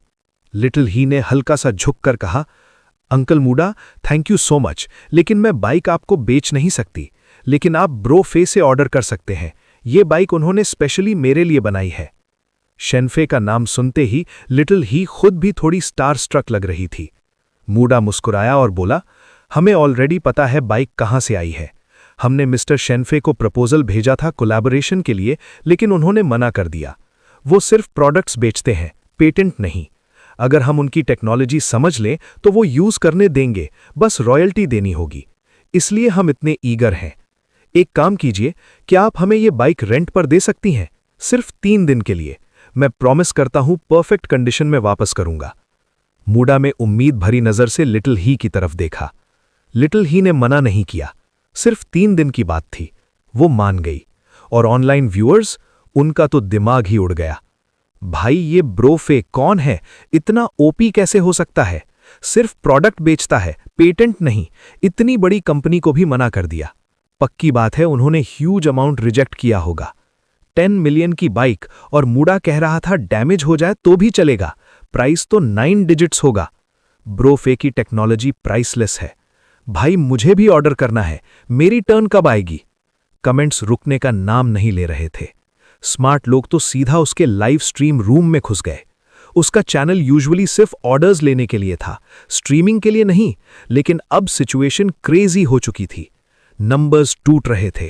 2 मिलियन, 3 मिलियन, 5 मिलियन और देखते ही देखते हीट इंडेक्स 8 मिलियन तक पहुंच गया। ऑर्डर्स 8 लाख क्रॉस कर गए और अभी भी तेजी से बढ़ रहे थे। सबसे शॉकिंग बात, प्राइसेस। टॉप 10 ऑर्डर्स में सबसे लोएस्ट प्राइस भी 1 मिलियन से ऊपर जा चुका था। सब लोग मेरे पास कस्टम बाइक्स के लिए आ रहे थे। टॉप 5 ऑर्डर्स तो बड़े बड़े मोटरसाइकिल मैन्युफैक्चरर्स के थे और उनकी ऑफर की हुई प्राइसेस ऑलरेडी 3 मिलियन तक पहुंच चुकी थी। साफ था कि सबका इंटेंशन सेम है, क्राइसलर ग्रुप की तरह। वो मेरी बनाई हुई बाइक खरीदना चाहते थे ताकि उसकी टेक्नोलॉजी को स्टडी कर सके। लेकिन सब डिसअपॉइंटेड थे क्योंकि अब तक मैंने एक भी ऑर्डर एक्सेप्ट नहीं किया था। लाइव स्ट्रीम चैट में हजारों व्यूअर्स और मोटरसाइकिल कंपनीज बस वेट कर रहे थे कि मैं कोई एक ऑर्डर चूज करूं। लेकिन कुछ घंटों बाद भी मैंने कोई मूव नहीं किया। ऐसा लग रहा था जैसे मैं स्ट्रीम को इग्नोर कर रहा हूं। इस वजह से बाइक फैंस रेस्टलेस हो गए और सब सीधा क्राइसलर ग्रुप के ऑफिशियल साइट पर पहुंच गए। आखिरकार उनके पास ही अभी एक शिनफे मोटरसाइकिल थी और अगर मैं ऑर्डर लेता भी तो मैक्सिमम एक ही लेता। लेकिन अगर क्राइसलर वहां ब्रेक थ्रू कर लेता तो गेम चेंज हो जाता। शायद जल्द ही सब लोग शिनफे की बाइक्स चला रहे होते। हे ओल्ड कू, शिनफे की टेक समझ आई या नहीं? हम बस वेट कर रहे हैं, तुम एक बना दो। अगर तुम सेम बाइक बना दोगे हम सब तुमसे खरीदेंगे। ओल्ड सी, प्लीज हमारा मोटरसाइकिल ड्रीम पूरा कर दो, सब तुम पर डिपेंड है। Kawasaki heavy industries, Chrysler group, तुम लोग कर पाओगे या नहीं? अगर नहीं तो बाइक हमें दे दो स्टडी करने के लिए। सुजुकी मोटर कॉर्पोरेशन भी कह रहा है अगर तुमसे नहीं हो रहा तो किसी और को ट्राई करने दो, ऐसे होल्ड करके मत बैठो। क्राइसलर के ऑफिशियल साइट के मैसेज बोर्ड पर लिटरली आग लगी हुई थी। सिर्फ नॉर्मल फैंस ही नहीं, बड़े बड़े मोटरसाइकिल मैन्युफैक्चरर्स भी प्रेशर डाल रहे थे। और इतने प्रेशर के बाद क्राइसलर ग्रुप ने जल्द ही ऑफिशियल रिस्पॉन्स दे दिया। उन्होंने डिटेल्ड टेस्टिंग के बाद कहा कि मिस्टर शिनफे के कस्टम बाइक के कुछ टेक्निकल एस्पेक्ट्स पर हम अभी ब्रेक थ्रू नहीं कर पाए हैं। मिनिमम 3 साल लगेंगे। दूसरी बात, टेस्टिंग के बाद हमें पता चला कि इस बाइक की टॉप स्पीड सिर्फ 600 किलोमीटर पर आवर नहीं है, बल्कि ये 798 किलोमीटर पर आवर तक पहुंच सकती है, लगभग 800 किलोमीटर पर आवर। ये भी इसलिए क्योंकि मिस्टर शिनफे ने बेस्ट मटेरियल्स तक यूज नहीं किए। कुछ कंपोनेंट्स में उन्होंने जानबूझकर कॉम्प्रोमाइज किया। अगर वो फुल पोटेंशियल पे बनाते तो ये bike 800 kilometre per hour easily cross कर जाती। आखिर में क्राइसलर बोर्ड ने यूनानिमसली डिसाइड किया है कि हम मिस्टर शिनफे को अनलिमिटेड फ्यूचर कोलैबोरेशन के लिए इनवाइट करते हैं। वो मोटरसाइकिल वर्ल्ड का फ्यूचर और होप है। मोटरसाइकिल्स उनकी वजह से फ्लरिश करेंगी। क्राइसलर ग्रुप का ये स्टेटमेंट इतना हैवी था जैसे शांत लेक में एक बड़ा पत्थर फेंका गया हो। हर तरफ शॉक की लहर फैल गई। सिर्फ ऑनलाइन क्राउड ही नहीं, बड़े बड़े मोटरसाइकिल मैन्युफैक्चरर्स भी चुप हो गए। सब हिल गए थे। 600 तो टॉप स्पीड भी नहीं है, 800 किलोमीटर पर आवर कोई प्रॉब्लम ही नहीं। ये मोटरसाइकिल नहीं, ये तो ग्राउंड जेट है। मोटरसाइकिल इंडस्ट्री का फ्यूचर शिनफे है और ये एक पब्लिक कंपनी का स्टेटमेंट है। अब समझ आया क्यों शिनफे ने बोला था जितना मर्जी स्टडी करो। उसे पहले से पता था क्राइसलर कुछ खास समझ ही नहीं पाएगा। क्या सिर्फ मैंने नोटिस किया कि उसने मटेरियल्स कट किए थे? शिनफे ने इन्वेस्टर लेडी को थोड़ा लूट लिया क्या? हा, अच्छा बोलते हो तो मटेरियल सेव किया, बुरा बोलते हो तो कॉस्ट कटिंग। शिनफे बिल्कुल अपने शेडी बिजनेसमैन वाले टाइटल पर खरा उतरता है। जैसे मैंने पहले बोला था, तुम उसकी टेक पर ट्रस्ट कर सकते हो लेकिन उसकी एथिक्स पर कभी नहीं। मैं तो हंसते हंसते मर रहा हूं। बस ये जानना है कि शिनफे ने उन 2 डील्स से कितना पैसा कमाया। क्यूरियोसिटी से ही मर जाऊंगा। कमेंट्स रुक ही नहीं रहे थे, लगातार आते जा रहे थे। लेकिन एक बात क्लियर थी, क्राइसलर के अनाउंसमेंट ने शिनफे और उसके सुपर गॉड वर्कशॉप को एक अलग ही लेवल पर पहुंचा दिया था। अब लोगों को फाइनली समझ आ गया था सुपर गॉड वर्कशॉप सच में लोगों के ड्रीम्स को रियलिटी बना सकता है। ये कोई स्लोगन नहीं था, ना ही कोई ओवर एक्टिंग, ये सच था। और फिर क्या, कुछ ही देर में मेरी शॉप पर ऑर्डर्स फिर से बरसने लगे। ऑर्डर्स लिटरली स्काई रॉकेट कर गए। जो लोग मोटरसाइकिल्स में इंटरेस्टेड भी नहीं थे वो भी अपनी इमेजिनेशन चलाने लगे। हर तरह के अजीब और नए ऑर्डर्स आने लगे। वर्कशॉप के अंदर काफ़ी हसल चल रहा था। मैंने ऑनलाइन चैटर पर ध्यान देना बंद कर दिया। जैसे ही मुझे पता चला कि Xiaomi मेरी बनाई हुई बाइक की वजह से ऑनलाइन वायरल हो गई है, मैंने तुरंत सिस्टम यूज़ करके बहुत सारा इक्विपमेंट खरीद लिया। सब कुछ शॉप के पीछे वाले फैक्ट्री बिल्डिंग में शिफ्ट कर दिया। मुझे पता है फेम के साथ प्रॉब्लम्स भी आती हैं। अब इतना अटेंशन मिल रहा है तो सूनर या लेटर मेरी छोटी सी शॉप एक्सपोज हो जाएगी, और अगर लोगों को पता चल गया कि ये बस एक एम्प्टी शेल है तो प्रॉब्लम हो जाएगी। अच्छा हुआ कि मेरी शॉप के पीछे एक बड़ा फैक्ट्री बिल्डिंग था। मैंने सिस्टम मॉल से इक्विपमेंट खरीदा और सब वहां इंस्टॉल कर दिया। अब पहली नज़र में मेरी शॉप लेजिट लगती है, लेकिन उस इक्विपमेंट ने मेरी ऑलमोस्ट सारी अर्निंग खा ली। अब मेरे अकाउंट में $2000 से भी कम बचे थे। मैंने हाथ झाड़े, फैक्ट्री सेटअप का डस्ट साफ किया, खुद को क्लीन किया और फिर वापस कंप्यूटर के सामने बैठ गया। अब टाइम था थर्ड ऑर्डर लेने का। अभी भी मैं 10 मिलियन सिस्टम पॉइंट से काफ़ी दूर था। Long way to go. जैसे ही मैंने लाइव स्ट्रीम रूम ओपन किया और अपनी शॉप के टैग्स देखे, मेरी आंख थोड़ी सी फड़क गई। Tech genius 1.08 million likes, snail speed efficiency 960,000 likes, worst streamer who never streams 740,000 likes, और सबसे बड़ा shady businessman king 5.78 million likes. ये क्या बकवास है भाई? मैंने थोड़ा सा कॉस्ट सेव कर लिया तो क्या हो गया? सिर्फ मटेरियल पर फोकस करते हो, बाकी सब इग्नोर कर देते हो। मैं खुद से ही बड़बड़ाने लगा। छोड़ो, अगर मैं शेडी बिजनेसमैन हूं तो हूं, सब सिस्टम की गलती है। उन्हें सिर्फ ये पता है कि मैंने पैसा कमाया, लेकिन कितना कमाया ये कभी नहीं पता चलेगा। मैंने फुल कॉन्फिडेंस से बोला। लेकिन तभी एक सिस्टम अलर्ट पॉपअप हुआ और मैं सच में शॉक हो गया। डिंग! पीरियोडिक फाइनेंशियल रिपोर्ट जनरेट हो रही है। एक्सपेक्टेड कंप्लीशन 1 वीक के अंदर। सिस्टम ऑटोमेटिकली इस फाइनेंशियल रिपोर्ट को होस्ट के लाइव स्ट्रीम में अनाउंस करेगा। सिस्टम की हल्की सी आवाज़ मेरे दिमाग में गूंजी, लेकिन इस बार वो आवाज़ ठंडी और डरावनी लग रही थी।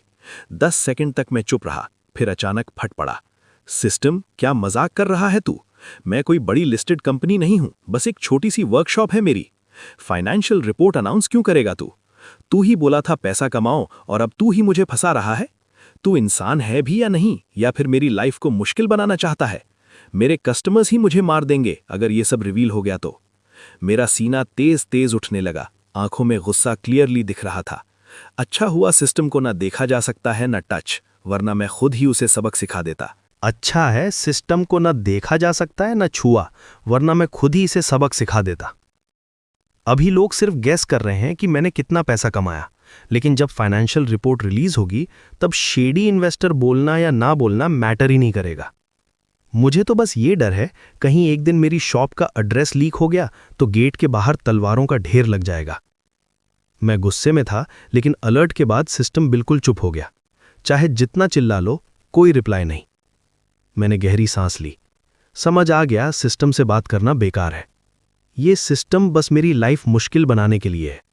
मैं वापस कंप्यूटर के सामने सीधा बैठ गया। अभी भी थोड़ा गुस्सा था, लेकिन ऑर्डर्स चेक करना शुरू किया। इतने फैंसी ऑर्डर्स और उनकी स्काई हाई प्राइसेस देखकर मूड थोड़ा बेटर हो गया। क्राइसलर के स्टेटमेंट के बाद कि मेरी मोटरसाइकिल टेक अभी ब्रेक नहीं हो सकती, बड़े बड़े कंपनीज ने होप छोड़ दी। इसलिए प्राइसेस और ऊपर नहीं गए, लेकिन अभी भी टॉप ऑर्डर्स 3.5 मिलियन के बीच थे। इस स्पीड से अगर मैं कुछ और ऑर्डर्स ले लूं तो जल्दी ही 10 मिलियन रीच हो जाएगा, और फिर सिस्टम फेज 3 में अपग्रेड हो जाएगा। अपग्रेड इंपॉर्टेंट है, लेकिन सच कहूं तो चैलेंज एंजॉय करना और खुद को पुश करना उससे भी ज्यादा इंपॉर्टेंट है। वरना जब सिस्टम फेज 3, 4, 5, 6 तक पहुंच जाएगा, फंक्शंस तो पावरफुल हो जाएंगे, लेकिन शायद मैं ही उनके लेवल तक ना पहुंच पाऊं। ये सोचकर मैं रुक गया। डिसाइड किया कि सही ऑर्डर का वेट करूंगा, या फिर अगर बाद में कोई अच्छा ऑर्डर नहीं मिला तो सबसे हाई प्राइस वाला ले लूंगा। तभी अचानक एक नया ऑर्डर बैकएंड में पॉपअप हुआ और सीधा नंबर 1 पर चला गया। पहले जो टॉप ऑर्डर था वो 3.5 मिलियन का मोटरसाइकिल ऑर्डर था, लेकिन ये नया ऑर्डर उससे भी ऊपर निकल गया। मैं थोड़ा सरप्राइज हुआ, फिर मैंने ऑर्डर ओपन करके डिटेल्स देखी। पहली नज़र में थोड़ा सा फ्राउंड किया, लेकिन 2 बार और पढ़ने के बाद मेरी आंखें चमकने लगीं। बस यही है। मैंने तुरंत ऑर्डर एक्सेप्ट कर लिया और उसी मोमेंट इंटरनेट फट गया। शार्क स्ट्रीम प्लेटफॉर्म पर मेरी लाइव स्ट्रीम में मिलियंस ऑफ व्यूअर्स देख रहे थे और जैसे ही मैंने ऑर्डर एक्सेप्ट किया सब शॉक हो गए। क्या ये तो मीटेक है। फे का नाम इतना बड़ा हो गया कि ले बॉस तक पहुंच गया। वेट, क्या ये वही मीटेक है जो ले बॉस के साथ है? ये लोग फे को न्यू एनर्जी कार बनाने का ऑर्डर दे रहे हैं। Order amount 9.99 million. भाई ये तो ले बॉस का स्टाइल है, आंख बंद करके भी पहचान लूंगा। पागल हो गया है क्या ले बॉस? 9.99 मिलियन दे रहा है। फे कितना लूटेगा इसे? फे तो सिर्फ प्रोडक्ट बेचता है, पेटेंट नहीं। एक कार के लिए इतना पैसा देना ओवर नहीं है। लगता है फे फिशिंग कर रहा था और अब उसने सबसे बड़ी मछली पकड़ ली।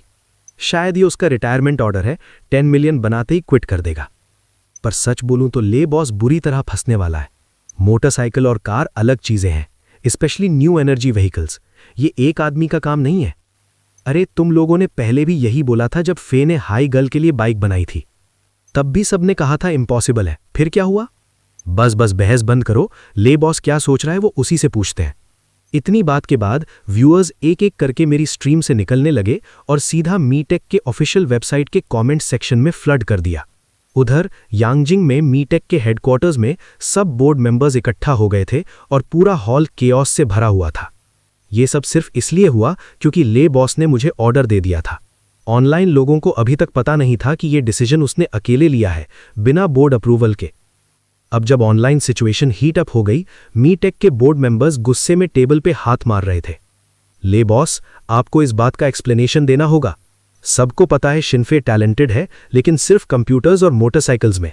हमारी मीटेक कार्स के लिए हम already hundreds of millions invest कर चुके हैं और अभी तक कुछ सॉलिड रिजल्ट नहीं मिला। और अब तुम एक छोटे से शॉप ओनर को लाइव स्ट्रीम पर 10 मिलियन दे रहे हो? ये बिल्कुल पागलपन नहीं है क्या? मीटेक के बोर्ड के वाइस चेयरमैन और ऑटो डिवीजन के हेड लिन जेन ने भवें सिकोड़ते हुए कहा। उसके लिए ये सब सीधा सीधा केओस था और ले बॉस की अथॉरिटी को चैलेंज करने जैसा था। लेकिन सच ये था कि बाकी बोर्ड मेंबर्स को ये सब थोड़ा नॉर्मल लग रहा था। उनके चेहरे पर कोई सरप्राइज नहीं था। सबको पता था बाहर के लोगों के लिए ले बॉस ही मीटेक का फेस है। लेकिन पिछले 2 सालों में लिन जेन के ग्रुप ने धीरे धीरे उसे साइड करना शुरू कर दिया था।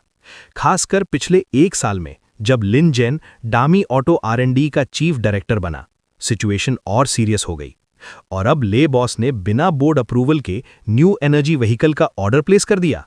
लिन जेन की नज़र में ये उस पर सीधा वार था, इसीलिए वो इतना इमोशनल हो रहा था। मीटिंग रूम में बैठे सब लोग एक दूसरे को देखने लगे। फिर सबकी नज़र चेयरमैन सीट पर बैठे ले बॉस पर टिक गई। सब देखना चाहते थे वो लिन जेन को क्या जवाब देगा। डामी ग्रुप के अंदर पावर स्ट्रगल चल रहा था और अभी तक किसी ने साइड चूज नहीं की थी। लॉजिक के हिसाब से देखा जाए तो ले बॉस का ट्रैक रिकॉर्ड और स्टेटस स्ट्रांग था, लेकिन लिन जेन भी कोई आम आदमी नहीं था। कहते हैं उसके पीछे यांजिंग के बड़े लोगों का सपोर्ट है और उसकी फैमिली ने सोसाइटी के लिए बड़े कॉन्ट्रीब्यूशंस दिए हैं। अब सिचुएशन ऐसी हो गई थी कि फाइनल शोडाउन पास लग रहा था। अब देखना यह था ले बॉस फिर से पूरी पावर ले लेगा या लिन जेन उसे कंप्लीटली हरा देगा।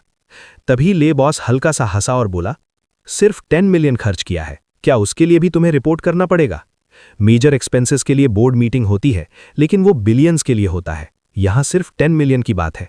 इसके लिए मुझे ना तुम्हें बताने की जरूरत है ना बोर्ड को।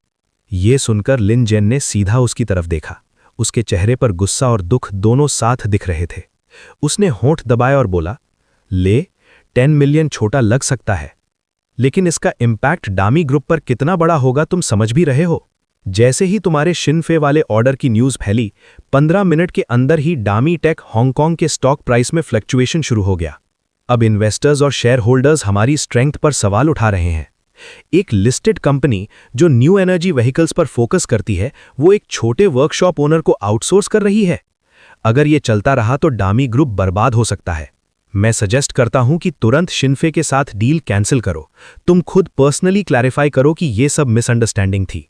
साथ ही डामी ऑटो में इन्वेस्टमेंट बढ़ाओ ताकि इन्वेस्टर्स को कॉन्फिडेंस मिले कि हम सीरियस हैं। लिन जेन बोलते बोलते और पैशनेट होता गया। ऐसा लग रहा था जैसे वही सिर्फ कंपनी के फ्यूचर के बारे में सोच रहा हो। लेकिन उसकी बात सुनने के बाद ले बॉस हंस पड़ा और इस बार उसकी स्माइल पहले से भी ज्यादा गहरी थी। सब लोग जरा देखो, डायरेक्टर लिन एक्टिंग तो कमाल की करता है। सच बोलूं लिन, तुम्हें मूवीज में होना चाहिए, पक्का अवार्ड विनिंग एक्टर बन जाओगे। ले बॉस अभी भी मुस्कुरा रहा था, लेकिन उसकी बातें सीधा लिन जेन के मुंह पर थप्पड़ की तरह लगीं। मीटिंग रूम एकदम से बिल्कुल चुप हो गया। कुछ डायरेक्टर्स ने ले बॉस की तरफ देखा, बिना वजह ही उनके अंदर हल्का सा डर आ गया। उस पल उन्हें याद आया उनके सामने कौन खड़ा है। ले बॉस, जो स्टार्ट से ही पीक पर था। उसका सबसे बुरा फेज भी 4 बिलियन का था, जबकि उसके सेम एरा के दूसरे लोग अभी तक स्ट्रगल कर रहे थे। रूम में हर छोटी सी रिएक्शन लिन जेन की नज़र से बच नहीं रही थी। ले बॉस के तीखे शब्द उसके कानों में गूंज रहे थे और उसका चेहरा बिल्कुल काला पड़ गया। ले, इसका क्या मतलब है? क्या तुम मुझे इंसल्ट कर रहे हो? लिन जेन ने धीमी लेकिन भारी आवाज में कहा, जो रूम की दीवारों से टकराकर घूम गई। ले बॉस ने धीरे से अपनी स्माइल हटा दी। तो तुम कह रहे हो मेरा डिसीजन स्टॉक प्राइस को हिला रहा है? एक बात बताओ, अगर हम दामी मोटर्स में पैसे डालते ही रहे और रिजल्ट 0 आए, तो क्या उससे स्टॉक स्टेबल रहेगा? 1 साल हो गया लिन जेन, अब मेरी पेशेंस खत्म हो चुकी है। तुम कह रहे हो मैं तुम्हारी रिस्पेक्ट नहीं करता, लेकिन क्या तुम खुद उस लायक हो? इस बार ले बॉस की नज़र ठंडी और तीखी थी, बिल्कुल अलग, ऑलमोस्ट डरावनी। ये वो यूजुअल काम और काइंड इंसान नहीं लग रहा था, ये कोई और ही था। ये सुनकर लिन जेन चुप हो गया। कुछ सेकंड्स के बाद उसने धीरे से सिर उठाया। ठीक है, अगर तुम ऐसे देखते हो तो फिर एक बेट लगाते हैं। मुझे 3 दिन दो। अगर मैं दामी मोटर्स की पहली S7 कार लॉन्च नहीं कर पाया तो मैं अपना पोस्ट छोड़ दूंगा, बिना किसी शर्त के। लेकिन अगर मैं कर गया तो तुम एग्जीक्यूटिव डायरेक्टर की पोजीशन छोड़ दोगे। डेयर हो एक्सेप्ट करने के लिए? ये सुनते ही मीटिंग रूम में हंगामा मच गया। सब डायरेक्टर्स शॉक हो गए। उन्हें लगा था टेंशन होगी, लेकिन इतनी एक्सट्रीम बात होगी ये किसी ने नहीं सोचा था। डायरेक्टर लिन, सोच लो, काम डाउन। ले बॉस, प्लीज गुस्सा मत लो। सब लोग बीच बचाव करने लगे, लेकिन लिन जेन ने किसी की नहीं सुनी। उसकी नज़र सीधा ले बॉस पर थी, जैसे एंड तक लड़ने के लिए रेडी हो। तभी ले बॉस एकदम से फिर काम हो गया। वो कुर्सी पर पीछे टिक गया और एक फाइल टेबल पर फेंक दी। अगर बेट लगानी है तो बड़ी लगाते हैं। 3 दिन बाद बाशन स्क्वायर पर दामी मोटर्स का लॉन्च इवेंट होगा। तुम अपनी S7 लेकर आना, मैं वो कार लाऊंगा जो फे ने बनाई है। फिर देखते हैं कौन जीतता है। अगर तुम जीत गए तो मैं सिर्फ अपनी पोजीशन नहीं छोड़ूंगा, मैं अपने सारे दामी शेयर्स भी बेच दूंगा। लेकिन अगर तुम हारे तो तुम्हें दामी ग्रुप में नहीं रहोगे, तुम्हें अपने सारे शेयर्स बेचने पड़ेंगे। ले बॉस ने आवाज नहीं उठाई, लेकिन उसका हर एक शब्द बिजली की तरह गूंज रहा था। रूम में किसी ने एक्सपेक्ट नहीं किया था कि वो इतनी बड़ी बेट पहले से लिखकर लाया होगा। सब डायरेक्टर्स एक दूसरे को देखने लगे। उन्हें लग रहा था ले बॉस पागल हो गया है। इस एग्रीमेंट को देखकर क्लियरली लिन जेन के पास अपर हैंड था।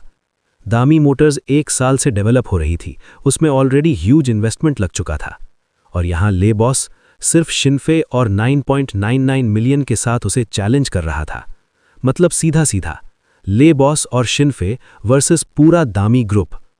डायरेक्टर्स के चेहरे पर डिसबिलीव भी था और कहीं ना कहीं रिस्पेक्ट भी। उन्होंने कभी इमेजिन नहीं किया था कि कोई इतना बड़ा रिस्क लेने की हिम्मत करेगा। एक दिन ऐसा भी आएगा जब ले बॉस खुद आउटसाइडर बनकर उसी डामी के खिलाफ खड़ा होगा जो उसने खुद बनाई थी। लेकिन एक बात सब समझ रहे थे, चाहे ले बॉस जो कर रहा है वो उसके लिए सही हो या गलत, डामी ग्रुप के लिए वही बेस्ट है। क्योंकि एंड में चाहे जीत ले बॉस की हो या लिन जेन की, जीत तो डामी ग्रुप की ही होगी। उनकी ये फाइट चुपचाप खत्म हो जाएगी, बिना किसी नुकसान के। ज्यादा लोगों को तो पता भी नहीं चलेगा कि अंदर क्या हुआ था। ये सब सोचकर मीटिंग रूम के हर डायरेक्टर की नजर ले बॉस पर गई और उनके दिल में उसके लिए रिस्पेक्ट और बढ़ गया। कम से कम एक इंसान के रूप में उसने सबका रिस्पेक्ट जीत लिया था। लेकिन बिजनेस की बात आए तो फिर भी सब आखिर में लिन जेन का ही सपोर्ट करने वाले थे। क्योंकि जब से ले बॉस ने बेट अग्रीमेंट निकाला था, तब से किसी भी डायरेक्टर को यकीन नहीं था कि वो सिर्फ 3 मिलियन और 3 दिन में जीत सकता है। चाहे शिनफे कितना भी जीनियस क्यों ना हो, लोग उसे कितना भी हाइप करें, उन्हें नहीं लगता था कि वो इतने कम टाइम में एक ऐसी इलेक्ट्रिक कार बना सकता है जो सबको शॉक कर दे। ले, तुम अपने आप के साथ ऐसा क्यों कर रहे हो? हाँ, हमारे बीच डिफरेंसेस हैं, मैं मानता हूं। मैं एग्जीक्यूटिव डायरेक्टर बनना चाहता हूं, लेकिन मैंने कभी नहीं सोचा था कि तुम्हें कंप्लीटली हटा दूं। लिन जेन की नज़र बार बार ले बॉस और टेबल पर पड़े अग्रीमेंट के बीच जा रही थी। वो क्लियरली हेजिटेट कर रहा था। ले बॉस का मूव उसे अंदर तक हिला चुका था। शुरू से ही जब वो शाओमी में आया था तब से उसे पता था ले बॉस कोई सिंपल ओपोनेंट नहीं है। बीजिंग के स्ट्रॉन्ग कनेक्शंस होने के बावजूद ले बॉस का बैकग्राउंड उसे हमेशा कॉशियस रखता था। सालों तक ले बॉस ने उसे हर मोड़ पर प्रेशर दिया। उसके पुराने दोस्त जो दूसरी कंपनीज में गए थे आज टॉप पोजीशंस पर हैं और वो खुद अभी तक बीच में ही अटका हुआ है। इस बार ले बॉस का ये बेट उसे ऐसा लग रहा था जैसे कोई टॉप पोजीशन पर होते हुए भी सब कुछ दांव पर लगा रहा हो, जैसे खुद जीतते जीतते सरेंडर कर दिया हो। लिन जेन के लिए ये समझना मुश्किल था। सोसाइटी बहुत फास्ट डेवलप हो रही है। अगला बड़ा ट्रेंड आ रहा है 3 साल में या 5 साल में। मैं नहीं चाहता कि तुम या मैं डैमी की ग्रोथ को रोक दें। मैं चाहता हूं कि 100 साल बाद भी डैमी इस एरा को लीड करे। तो जो हो रहा है वो होना ही था, बस थोड़ा जल्दी हो रहा है। लिन जेन की इतनी दिल से बोली हुई बात सुनकर ले बॉस का अग्रेसिव एटीट्यूड खत्म हो गया। रूम का टेंशन एक पल में गायब हो गया। लिन जेन 10 सेकंड तक चुप रहकर उसे देखता रहा, फिर हल्का सा झुक गया। मिस्टर ले, मैं आप जितना अच्छा नहीं हूं, लेकिन टेंशन मत लीजिए। डैमी मेरे हाथ में रहा तो मैं इसे और आगे ले जाऊंगा। फिर वो सीधा खड़ा हुआ, अग्रीमेंट उठाया और बिना हेजिटेशन के साइन कर दिया। साइन करते ही उसका चेहरा फिर से ठंडा हो गया। मिस्टर ले, मैं आपकी रिस्पेक्ट करता हूं, लेकिन इस बार आप जीत नहीं सकते। जब आपने शिनफे को ऑर्डर दिया उससे 2 घंटे पहले ही डैमी ऑटो ने एक मेजर ब्रेक थ्रू अचीव कर लिया था। 3 दिन में हम ईवी मार्केट के टॉप पर होंगे। बस वेट कीजिए, देख लीजिए। इतना कहकर लिन जेन मुड़ गया और रूम से बाहर निकल गया। बाकी डायरेक्टर्स ने एक पल हेजिटेट किया, फिर एक एक करके सब चले गए। कुछ ही देर में पूरा मीटिंग रूम खाली हो गया। सिर्फ ले बॉस अकेला रह गया। कुर्सी की हल्की सी आवाज आई और वो धीरे से उठकर विंडो के पास चला गया। फ्लोर टू सीलिंग ग्लास के सामने खड़े होके उसने नीचे शहर की भीड़ भरी जिंदगी देखी। काफी देर तक चुप रहने के बाद उसने धीरे से कहा, क्या मैं सच में हार जाऊंगा? वो सबसे कमाल का यंग टैलेंट है जो मैंने कभी देखा है। वो मुझे इतना फेमिलियर लगता है जैसे मेरा यंगर सेल्फ, लेकिन मुझे पता है कि वो मुझसे काफी बेटर है। जब लेबुस ने सब कुछ शिनफे पर बेट कर दिया, सबर्बन शॉप के अंदर मैं सुपर लैब में एंटर कर चुका था। ले का ऑर्डर मेरे लिए। नेटिजन्स पहले से इसके बारे में जानते थे। उन्हें पता था कि ये एक EV2 के लिए है, लेकिन स्पेसिफिक डिटेल्स सिर्फ मुझे ही पता थी। अभी लैब के फॉरेस्ट में खड़ा होके मैंने ले का लंबा 1000 वर्ड ऑर्डर याद किया और मुस्कुराए बिना नहीं रह सका। ऑर्डर की पहली लाइन में ले ने मुझे प्रेशर फील न करने को कहा था। उसे पता था कि सिर्फ 3 दिन में एक eye catching new energy vehicle बनाना ऑलमोस्ट इम्पॉसिबल है। अगर मैं फेल भी हो गया तो वो पैसे वापस नहीं मांगेगा और ना ही मेरी फेलियर अनाउंस करेगा। ऑनेस्टली ले एक क्लास एक्ट है। जब मैंने ये वर्ड्स देखे तभी मुझे ये जॉब चाहिए थी और उसके ईवी के विजन को पढ़ने के बाद मैं कंप्लीटली इन हो गया। Gear shafts, composites, costs, batteries, Motors, controls और स्मार्ट ड्राइविंग सिस्टम। मिस्टर ले, आप काफ़ी बोल्ड हो। ये एक रियल चैलेंज है, लेकिन मेरी नज़र में ये अच्छा है, पर अभी भी इनफ अच्छा नहीं है। मेरा बड़ा सरप्राइज का वेट कीजिए मिस्टर ले। सोचने के बाद मैंने सिस्टम मॉल ओपन किया और ईवी के लिए मटेरियल्स चूज करना स्टार्ट किया। चाहे मैं ले को एक एंटरप्रेन्योर के रूप में एडमायर करता हूं, फिर भी मैं पैसे वेस्ट नहीं करूंगा, क्योंकि एक और इम्पॉर्टेंट रीज़न है जिस वजह से मैंने ये जॉब ली। 9.99 मिलियन पेमेंट। अगर मैं मेहनत करूं और इनफ पैसे सेव कर लूं तो मैं फेज 3 अनलॉक कर सकता हूं। ये एक बहुत बड़ा टेम्पटेशन है। आधा घंटा सिलेक्ट करने के बाद मैंने फाइनली इस ईवी प्रोजेक्ट के लिए सारे मटेरियल्स चूज कर लिए। Total cost 98,000। 9.89 मिलियन पे करने के बाद भी मेरे पास सिस्टम के पॉइंट्स बचे हुए थे। मेरे पास फेज 3 के लिए इनफ है, लेकिन मुझे वेट करना पड़ेगा जब तक ये ऑर्डर फिनिश नहीं हो जाता, वरना फेज 3 मिलिट्री टेक के साथ मैं कुछ रियली हार्डकोर फीचर्स ऐड कर सकता था। लेकिन अभी के लिए मैं सिर्फ अपनी इमेजिनेशन यूज करूंगा। और सबसे इंपॉर्टेंट बात, चाहे लेने कहा हो कि वो पैसे वापस नहीं लेगा, अगर एक्सपेरिमेंट फेल होता है तो सिस्टम इसे लॉस काउंट करेगा। तब चाहे मैं कैश रख लूं, मुझे अपग्रेड पॉइंट्स नहीं मिलेंगे। लगता है मुझे सीरियसली मेहनत करनी पड़ेगी। लकीली टाइम काफ़ी होना चाहिए, मैं धीरे से खुद से बोला। फिर मैंने अपनी सारी एनर्जी ईवी बनाने में लगा दी और दिन रात काम करता रहा। सुपर लैब के अंदर बाहर की दुनिया बिल्कुल एक्सप्लोड हो रही थी। ये सब डैमी ग्रुप के नोटिस की वजह से था। 3 दिन में बाशान प्लाजा पर डैमी सबके साथ मिलकर एक मिरेकल विटनेस करेगा। डैमी एंथुजियास्ट्स के लिए बना है। जैसे ही ऑर्डर की न्यूज़ फैली, काउंटलेस नेटिजन्स डैमी की वेबसाइट पर आ गए। वो जानना चाहते थे कि लेबुस क्या सोच रहा है, लेकिन अनएक्सपेक्टेडली डैमी ने एक बॉम्बशेल गिरा दिया। क्या मैं गलत जगह पर हूं? क्या ये कोई साइफाई मूवी सेट है? मुझे लगा लेबुस बस एक कार से खेलना चाहता था। कौन जानता था कि ये इतना बड़ा होगा? 3 दिन, सिर्फ 3 दिन। ये मिरेकल के लिए बहुत फास्ट है जब से डैमी ने अनाउंस किया है। चलो बस वेट करते हैं, 3 दिन में रिजल्ट देखते हैं। नेटिजन्स बज़ कर रहे थे, ये मानकर के बाशान प्लाजा में 3 दिन बाद डैमी ग्रुप वो कार रिवील करेगा जो ले ने मुझसे ऑर्डर की थी, और लेले और लिन के बीच जो बेट थी उसके बारे में किसी को कोई आइडिया नहीं था। ऐसे सीन्स ही लेबुस देखना चाहता है। 3 दिन में चाहे कुछ भी हो, चाहे शिनफे कार बना पाए या नहीं, डैमी ग्रुप ऑलरेडी अनबीटेबल बन चुका है।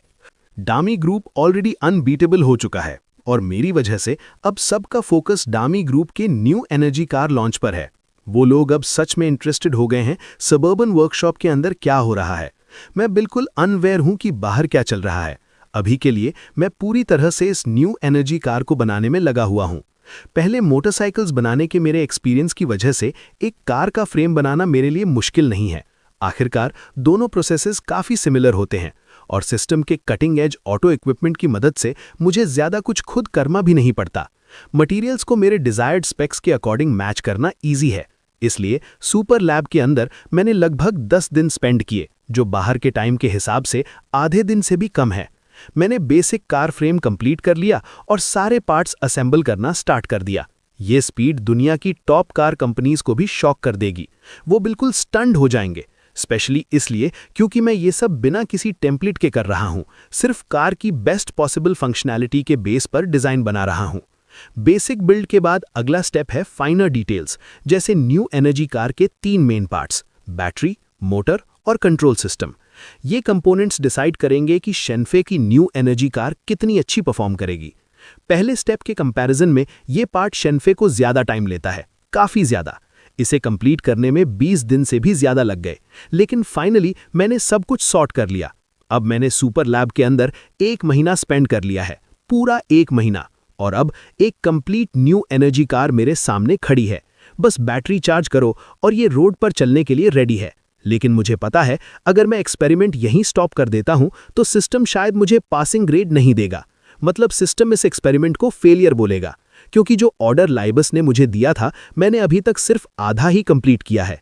मेरे सामने जो कार है उसे बस एक सॉलिड रेगुलर कार ही माना जा सकता है। ये डेफिनेटली कोई top level new energy vehicle नहीं है। इसमें सबसे इंपॉर्टेंट चीज मिसिंग है, जो आजकल न्यू एनर्जी व्हीकल्स का बिगेस्ट सेलिंग पॉइंट है, स्मार्ट ड्राइविंग सिस्टम। मैंने एक गहरी सांस ली। मुझे पता है अब इस एक्सपेरिमेंट का रियल चैलेंज स्टार्ट होता है। मैंने अपना माइंडसेट एडजस्ट किया। जैसे ही मैं मेंटली रेडी हुआ, मैंने सीधा स्मार्ट ड्राइविंग सिस्टम डेवलप करना स्टार्ट कर दिया। टाइम हाथ से रेत की तरह फिसल गया। वो चुपचाप बिना नोटिस के निकलता गया। 3 दिन ऐसे ही उड़ गए। फिर तीसरे दिन के ब्रेकफास्ट के बाद बाशन के नीचे वाला बड़ा प्लाजा पहले ही लोगों से भर चुका था। डामी ग्रुप लिखे हुए कलरफुल फ्लैग्स ऊंचे उठाए गए थे, जो हवा में लहरा रहे थे। उन्हें आप हंड्रेड्स ऑफ मीटर्स दूर से भी देख सकते थे। और ये सिर्फ नॉर्मल लोग नहीं थे, सब लोग इस डामी इवेंट के लिए हाइप्ड थे, जो 3 दिन से बिल्ड हो रहा था। डामी कार लॉन्च इवेंट ने काफ़ी इंटरेस्ट अट्रैक्ट किया था।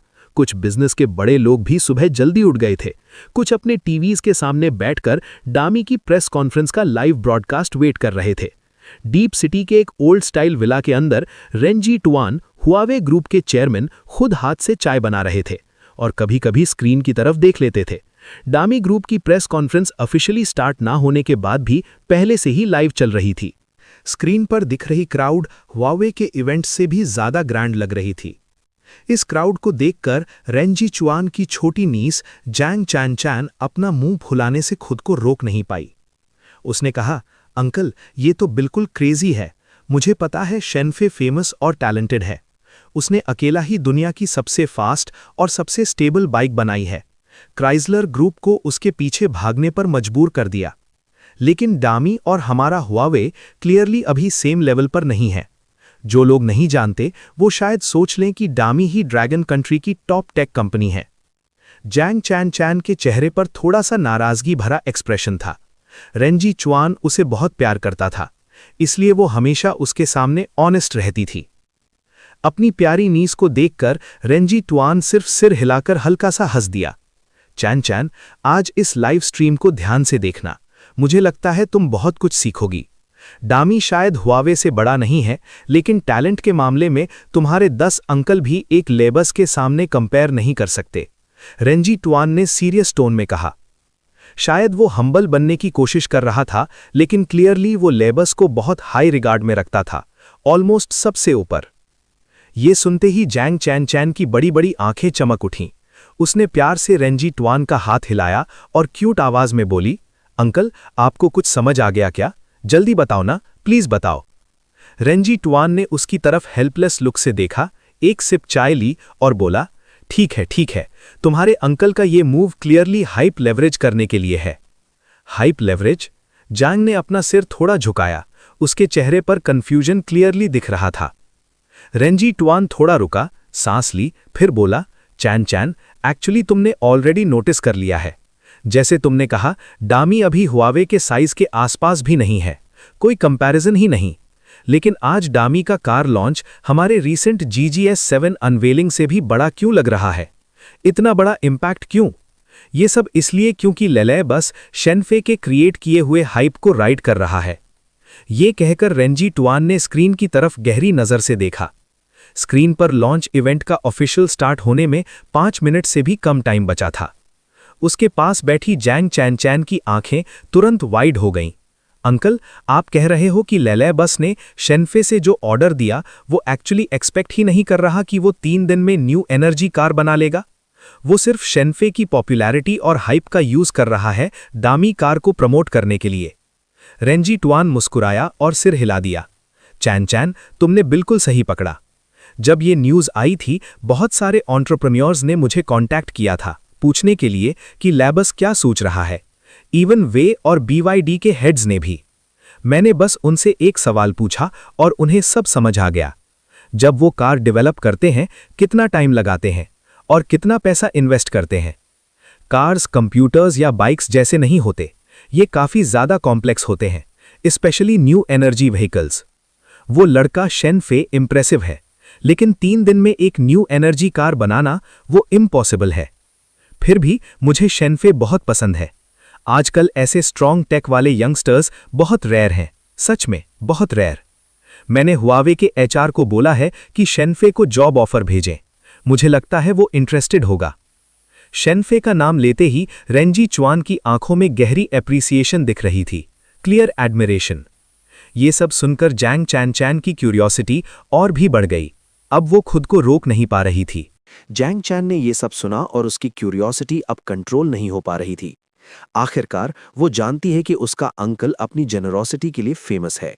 अंकल, आपने शिनफे को कैसा ऑफर दिया? रेंजी चुआन ने ये सुना, जैंग चैन की तरफ देखा और पूछा, तुम्हें सच में जानना है? ऑफ कोर्स मुझे जानना है, जैंग चैन ने बिल्कुल चिड़िया की तरह जल्दी जल्दी सर हिलाते हुए कहा। रेंजी चुआन ने उसे ज्यादा सस्पेंस में नहीं रखा। जो ऑफर मैंने शिनफे को दिया है उसमें हुए का शेयर भी इंक्लूड है और कम से कम 300 मिलियन का एनुअल सैलरी और हर साल 4 साल तक सैलरी में कम से कम 10% का इंक्रीज भी होगा। ये बात सुनते ही जैंग चैन के चेहरे पर शॉक फ्रीज हो गया। उसने सोचा था रेंजी चुआन शिनफे को हाई प्राइस ऑफर करेगा, लेकिन इतना स्काई हाई होगा ये एक्सपेक्ट नहीं किया था। बाकी सब छोड़ो, सिर्फ 300 मिलियन सैलरी से ही एक पूरी टॉप टेक टैलेंट की टीम हायर हो सकती है, लगभग 30 लोगों का मिड साइज्ड ग्रुप। वो कुछ सेकंड्स तक बिल्कुल चुप रही, तभी डोर स्क्रीन पर डामी लॉन्च ऑफिशियली अनाउंस हो गया और जैंग चैन अपने शॉक से बाहर आई। वो और रेंजी चुआन दोनों ऊपर देखकर लाइव स्ट्रीम देखने लगे। धीरे से वो बोल पड़ी, अगर शेनफे अंधा नहीं है तो इतना बड़ा ऑफर वो कभी मना नहीं करेगा। डामी ग्रुप का कार लॉन्च ऑफिशियली स्टार्ट हो गया। एक ही वक्त में 5 मिलियन से ज्यादा व्यूअर्स लाइव स्ट्रीम में आ गए। चैट तुरंत कमेंट से फ्लड हो गया। लेकिन डामी स्ट्रीम के मैनेजर्स बैक एंड नंबर्स देखकर थोड़े स्टंड हो गए। एक तरफ हजारों मैसेजेस डामी के बारे में थे, लेकिन शिनफे का नाम लेने वाले मैसेजेस 70 या 80 हजार तक पहुंच गए थे। डामी ग्रुप के स्टाफ मेंटली प्रिपेयर्ड थे, फिर भी उन्होंने एक्सपेक्ट नहीं किया था कि जो लोग उनका न्यू एनर्जी कार लॉन्च देखने आए हैं उनमें से ज्यादातर लोग एक्चुअली शिन्फे के लिए आए होंगे। लाइव स्ट्रीम के व्यूअर्स जहां सुपर हाइप थे, वहीं दूसरी तरफ ले ऑलरेडी स्टेज पर आ चुका था। उसने पर्सनली ऑडियंस को ग्रीट किया और ब्रीफली अनाउंस किया कि इवेंट ऑफिशियली स्टार्ट हो गया है। उसके बाद ले ने स्पॉटलाइट लिन जेनिंग को दे दी। लिन जेनिंग माइक लेकर स्टेज के सेंटर पर आया और सीधा पॉइंट पर आ गया। मुझे पता है आप सब यहाँ क्यों आए हो, इसलिए मैं आपको वेट नहीं करवाऊंगा। अब चलिए आज के शो के स्टार को लेकर आते हैं। जैसे ही लिन जेनिंग ने यह कहा, सारे लाइव स्ट्रीम कैमरास तुरंत साइड की तरफ टर्न हो गए। एक स्लीक और खूबसूरत कार सामने आई, जिसे डामी ग्रुप का स्टाफ ड्राइव करते हुए सीधा स्टेज पर ला रहा था। लिन जेनिंग ने कार की तरफ देखा, उसकी आंखों में कॉन्फिडेंस और प्राइड क्लियरली दिख रहा था। जैसे ही कार स्टेज के सेंटर में आई, लिन जेनिंग ने माइक उठाया और उसके फीचर्स के बारे में बताना स्टार्ट किया। इंटीरियर से लेकर एक्सटीरियर तक, रेंज से लेकर हार्डवेयर स्पेक्स तक सब कुछ कवर किया। हर बार जब लिन जेनिंग पॉज लेता, ऑडियंस जोर जोर से तालियां बजाती। इंडस्ट्री के कई इनसाइडर्स उसका इंट्रोडक्शन सुनकर बार बार सर हिला रहे थे। उन्हें लगा कि इस कार के फीचर्स सच में स्टैंड आउट करते हैं। ये definitely current new energy cars में टॉप टियर में आती है। इस बीच ऑनलाइन देख रहे मिलियंस लोग बिल्कुल क्रेजी हो गए। एक बार के लिए ब्रो ने लेउसी के पैसे स्कैम नहीं किए। लगता है इस बार उन्होंने लुक्स और इंटीरियर पर सच में काम किया है। यिंग जियान ब्रो अब वो पहले वाला ब्रो नहीं रहा। मैं क्या कहूं, कार सॉलिड है, लेकिन मुझे इतना वाव नहीं कर रही। बेसिकली बाकी न्यू एनर्जी व्हीकल्स जैसी ही लग रही है। ब्रो हमेशा कंप्यूटर्स और मोटरसाइकिल्स में बेटर था, कार्स में नहीं। सिर्फ 3 दिन मिले थे। ब्रो ने सिर्फ 3 दिन में लेउसी को ऐसी कार दे दी, यही काफी है। वेट, कुछ तो गलत लग रहा है। बिग स्क्रीन देखो गाइज, लगता है ये कार ब्रो ने बनाई ही नहीं। जब मिलियंस व्यूअर्स लाइव स्ट्रीम में चैट कर रहे थे, तभी उनके बीच डिबेट और भी तेज हो गई। तब स्टेज पर लगे ह्यूज एलईडी स्क्रीन फ्लिकर हुआ और अचानक लाइंस ऑफ टेक्स्ट और इमेजेस अपीयर हो गए। लिन जियानिंग ने नीचे बैठे लोगों की भीड़ की तरफ देखा, मुस्कुराया और बोला, सब लोग, दामी ग्रुप की तरफ से रिलीज की गई इस कार का नाम S7 है। मैंने दामी ग्रुप के कार डिवीजन को 300 दिन और रात तक लीड किया है। अपना दिल और जान लगाकर दामी की first generation new energy car develop की है। मुझे पता है इसमें कुछ फ्लॉज हो सकते हैं और ये आज के top tier new energy vehicles के लेवल तक नहीं पहुंची है, लेकिन मुझे उम्मीद है आप हमें थोड़ा टाइम देंगे। थोड़े टाइम में दामी कार्स आपको और भी बड़े सरप्राइजेस देगी।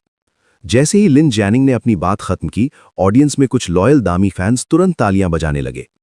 सिटी के एक विला में रिंजितवान लाइव स्ट्रीम देखते हुए ऐसे एक्सप्रेशन के साथ बोला जाए जैसे उसे सब समझ आ गया हो। चनियान, अब समझ आया? ये दामी S7 बस एवरेज है। इतना अटेंशन मिलना ही एक अचीवमेंट है। अगर ऐसे ही चलता रहा तो दामी कार्स शायद क्रेजी लेवल पर सेल ना करें, लेकिन कम से कम न्यू एनर्जी कार मार्केट में एंट्री तो ले ही लेंगे। तुम्हारे अंकल लेले सच में मार्केटिंग जीनियस है ना? अगर उसने शिन्फे का यूज करके इतना अटेंशन ग्रैब करने का आइडिया ना दिया होता तो दामी कार्स शायद इतना भी इंपैक्ट नहीं बना पाती। शायद किसी को फर्क भी नहीं पड़ता। ठीक है, तुम देखते रहो, अंकल को कुछ काम है, मैं यहां नहीं रुकूंगा। जैसे ही रंजितवान ये बोल रहा था, वो उठकर जाने लगा, लेकिन तभी स्क्रीन से एक सवाल अचानक सुनाई दिया। मिस्टर लिन, मिस्टर लेले ने जो कार शिन्फे से ऑर्डर की थी, वो पिछले 3 दिन से इंटरनेट पर चर्चा में थी। सब लोग सोच रहे थे कि इस लॉन्च इवेंट में मिस्टर शिन्फे द्वारा बनाई गई कार दिखाई जाएगी, लेकिन स्टार्ट से एंड तक इस प्रेस कॉन्फ्रेंस का मिस्टर शिन्फे से कोई लेना देना नहीं था। तो क्या हम ये पूछ सकते हैं कि मिस्टर शिन्फे फेल हो गए? क्या वो 3 दिन में आपकी डिमांड के हिसाब से कार डिलीवर नहीं कर पाए?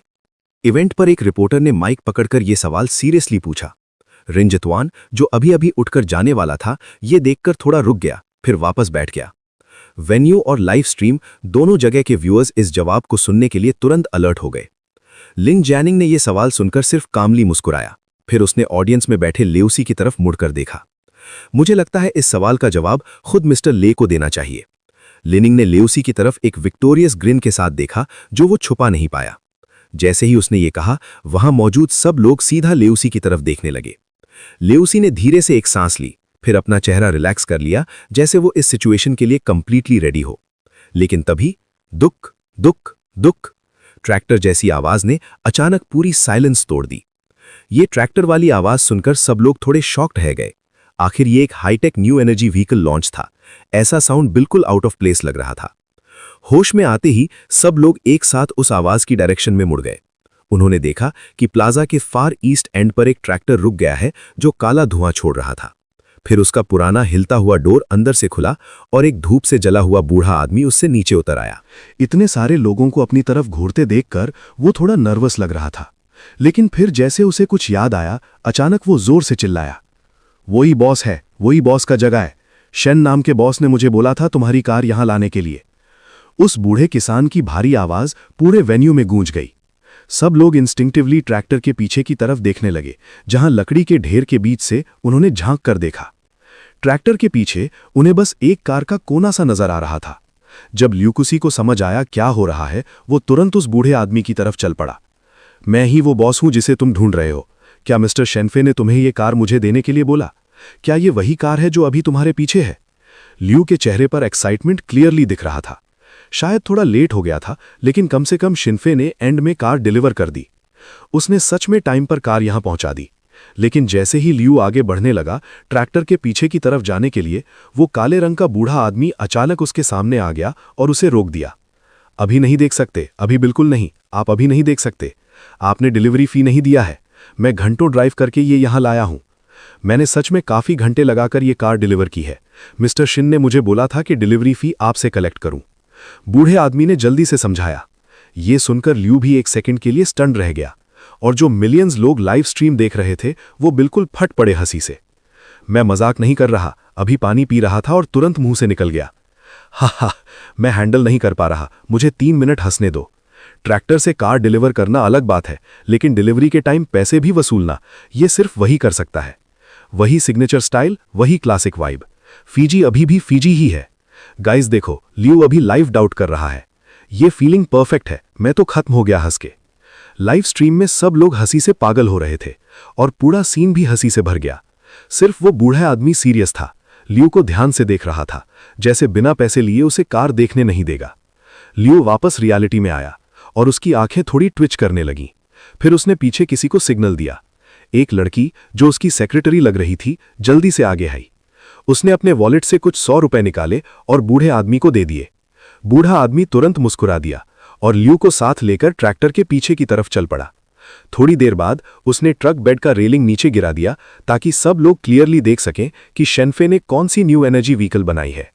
लेकिन जैसे ही लोगों ने उस कार को देखा, सब एक सेकंड के लिए फ्रीज हो गए, क्योंकि वो बिल्कुल भी मार्केट में अवेलेबल ईवीज जैसी नहीं लग रही थी। उसका स्टाइल कंप्लीटली अलग था। ध्यान से देखो तो वो पुरानी AE86 जैसी लग रही थी, जो सालों पहले डिसकंटिन्यू हो चुकी है। क्या फे फुजीवारा तकीमी का फैन है, इसलिए उसने A86 जैसी कार बनाई? सच बोलूं तो इस कार को देखते ही मुझे एक स्ट्रॉन्ग रेट्रो वाइब फील हुई। मुझे तो काफी पसंद आई। लगता है फे टिपिकल श्रूड बिजनेसमैन बन गया है।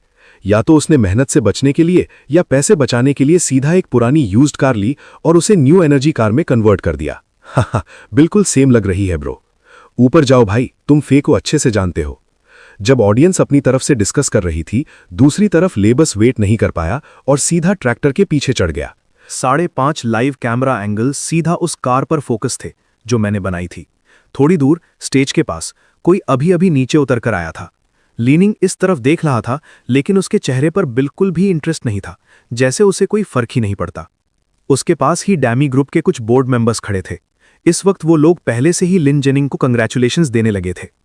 कंग्रेचुलेशंस चेयरमैन लिन, आपने जो डैमी S7 बनाई है टीम के साथ, आज वो पूरी तरह सक्सेसफुल रही। बिल्कुल सही, आज के बाद हम कह सकते हैं कि डैमी ऑफिशियली न्यू एनर्जी कार्स की दुनिया में एंटर कर चुकी है। इसका पूरा क्रेडिट चेयरमैन लिन को ही मिलता है। अभी अभी मैंने डैमी ग्रुप का स्टॉक प्राइस चेक किया, सिर्फ कुछ मिनट्स में ही 0.05% ऊपर चला गया। मुझे तो ऑलरेडी दिख रहा है चेयरमैन लिन के अंडर डैमी और भी हाइट्स टच करेगी। सब बोर्ड मेंबर्स लिन जेनिंग के आसपास खड़े मुस्कुरा रहे थे और इतनी तारीफ सुनकर लिन जेनिंग के चेहरे पर एक हल्की सी स्मग स्माइल आ गई। आंखों के कोने की झुर्रियां भी उस स्माइल के साथ दब गईं। उसने हल्का सा चिन ऊपर उठाया, लेबस की तरफ देखा और बोला, सब लोग अभी इतनी जल्दी कंक्लूजन पे मत जाओ। अभी तक हमने वो कार देखी ही नहीं है जिसके लिए लेने 10 मिलियन खर्च किए हैं शिनफे से बनवाने के लिए। वो ऊपर से काम और पोलाइट लग रहा था, लेकिन अगर ध्यान से देखो उसकी आंखों में हल्का सा डिसडेन क्लियरली दिखता था। तभी अचानक लेबस की तरफ कुछ हंगामा होने लगा। लिन जेनिंग ने आंखें सिकोड़कर उधर देखा। दूसरी तरफ लेबस ने फे के दिए हुए कार की से कार का डोर खोला। अंदर का इंटीरियर बिल्कुल नॉर्मल न्यू एनर्जी कार्स जैसा ही था, कुछ खास अलग नहीं। लेकिन प्रॉब्लम तब शुरू हुई जब उसने कार स्टार्ट करने की कोशिश की। कार अभी भी ट्रैक्टर पर ही रखी थी और नीचे उतरने के लिए सपोर्ट भी रेडी था। बस स्टार्ट करते ही उसे ड्राइव करके नीचे लाना था। लेकिन जैसे ही लेबस ने स्टार्ट बटन दबाया, कार ने बिल्कुल रिएक्ट ही नहीं किया। ना साउंड, ना लाइट, कुछ भी नहीं। ये देखते ही वहां मौजूद लोग और ऑनलाइन ऑडियंस तुरंत रिएक्ट करने लगे। डैम, क्या फे से गलती हो गई? कार स्टार्ट ही नहीं हो रही। 3 दिन शायद सच में कम पड़ गए। बस अब फे की रेपुटेशन गई। कार ही स्टार्ट नहीं होती तो फायदा क्या? अब थोड़ा बैलेंस फील हो रहा है, वरना फे को देखकर लगता था हम सब लूजर्स हैं। पूरा माहौल शोर से भर गया। लेबस का चेहरा सीरियस हो गया। वो खुद कार चेक करने लगा, समझने की कोशिश कर रहा था कि प्रॉब्लम क्या है। उसका टेक बैकग्राउंड था तो बेसिक चीजें उसे समझ आती थीं, नॉर्मल लोगों से काफी बेटर। लेकिन जितना वो चेक करता गया, उतना ही उसका एक्सप्रेशन बिगड़ता गया। आखिर में वो कंट्रोल नहीं कर पाया। कार में बिल्कुल पावर ही नहीं थी। लेबस सीट पर पीछे गिर गया। फ्रस्ट्रेट होकर गाली तक निकल गई उसके मुंह से। उसके माथे पर गुस्से की लाइंस क्लियरली दिख रही थी और उसकी आवाज लाइव ब्रॉडकास्ट में सुनाई दे गई। और फिर पूरा बशन प्लाजा एकदम से चुप हो गया। कुछ सेकंड्स के लिए कंप्लीट साइलेंस छा गया। फिर अचानक पूरा क्राउड फट के हंस पड़ा। लोग सीधे खड़े भी नहीं रह पा रहे थे, हंसते हंसते झुक गए। कुछ तो इतना हंस रहे थे कि आंखों में आंसू आ गए। बहुत लोगों ने बस शिन्फे के बारे में सुना था कि वो एक शार्क बिजनेसमैन है, लेकिन आज पहली बार उन्होंने उसका असली स्टाइल लाइव देखा। ऑनलाइन फैंस तो और भी ज्यादा एंजॉय कर रहे थे। मैं नहीं सह पा रहा, सांस लेने दो। Same old vibe, same old trick, बिल्कुल वही श्रूड बॉस। मुझे लगा फे पेट्रोल भी नहीं डालेगा, लेकिन ये तो उससे भी आगे निकल गया। 10 मिलियन का ऑर्डर और बैटरी चार्ज करने के लिए 30 रुपए भी नहीं लगाए। प्योर बिजनेस सर्कल में ऐसा कोई नहीं करेगा। सब कस्टमर्स को किंग ट्रीट करते हैं और फे खुद को किंग ट्रीट करता है। लेबस ने सोचा भी नहीं होगा कि उसकी रेपुटेशन भी फे के सामने काम नहीं आएगी। उसके साथ भी सेम ट्रीटमेंट होगा। इस सीन ने सबको एक ही बात समझा दी, फे के रूल्स अलग ही लेवल के थे और उसके सामने कोई स्पेशल ट्रीटमेंट नहीं मिलता। तुमने देखा नहीं, लेले बिल्कुल हिल गया था। सिर्फ फे ही एक बिलियनर को इतना फ्रस्ट्रेट कर सकता है। सीरियसली, सिर्फ फे। कार के अंदर सीट पर पीछे टेक कर बैठा लेले बस इस वक्त काफी कॉम्प्लिकेटेड फील कर रहा था। उसने याद किया वो सारे इंस्ट्रक्शंस जो उसने शिन्फे को दिए थे जब ऑर्डर प्लेस किया था, और अब उसे खुद को भी डाउट हो रहा था कि शायद ज्यादा एक्सपेक्ट करना गलत था। तभी उसका फोन बीप की आवाज के साथ वाइब्रेट हुआ। उसने कैजुअली चेक किया, सोचा कोई बिजनेस पार्टनर का मैसेज होगा, लेकिन जैसे ही उसने स्क्रीन देखी वो तुरंत शॉक हो गया। शिन्फे ने उसे शार्क प्लेटफॉर्म के थ्रू एक ऑर्डर रिसीट भेजा था। मैसेज पढ़ते ही लेले की आईब्रोज टाइट हो गईं। शिन्फे, तुम क्या करने की कोशिश कर रहे हो? इसमें कंपेयर करने लायक कुछ है भी?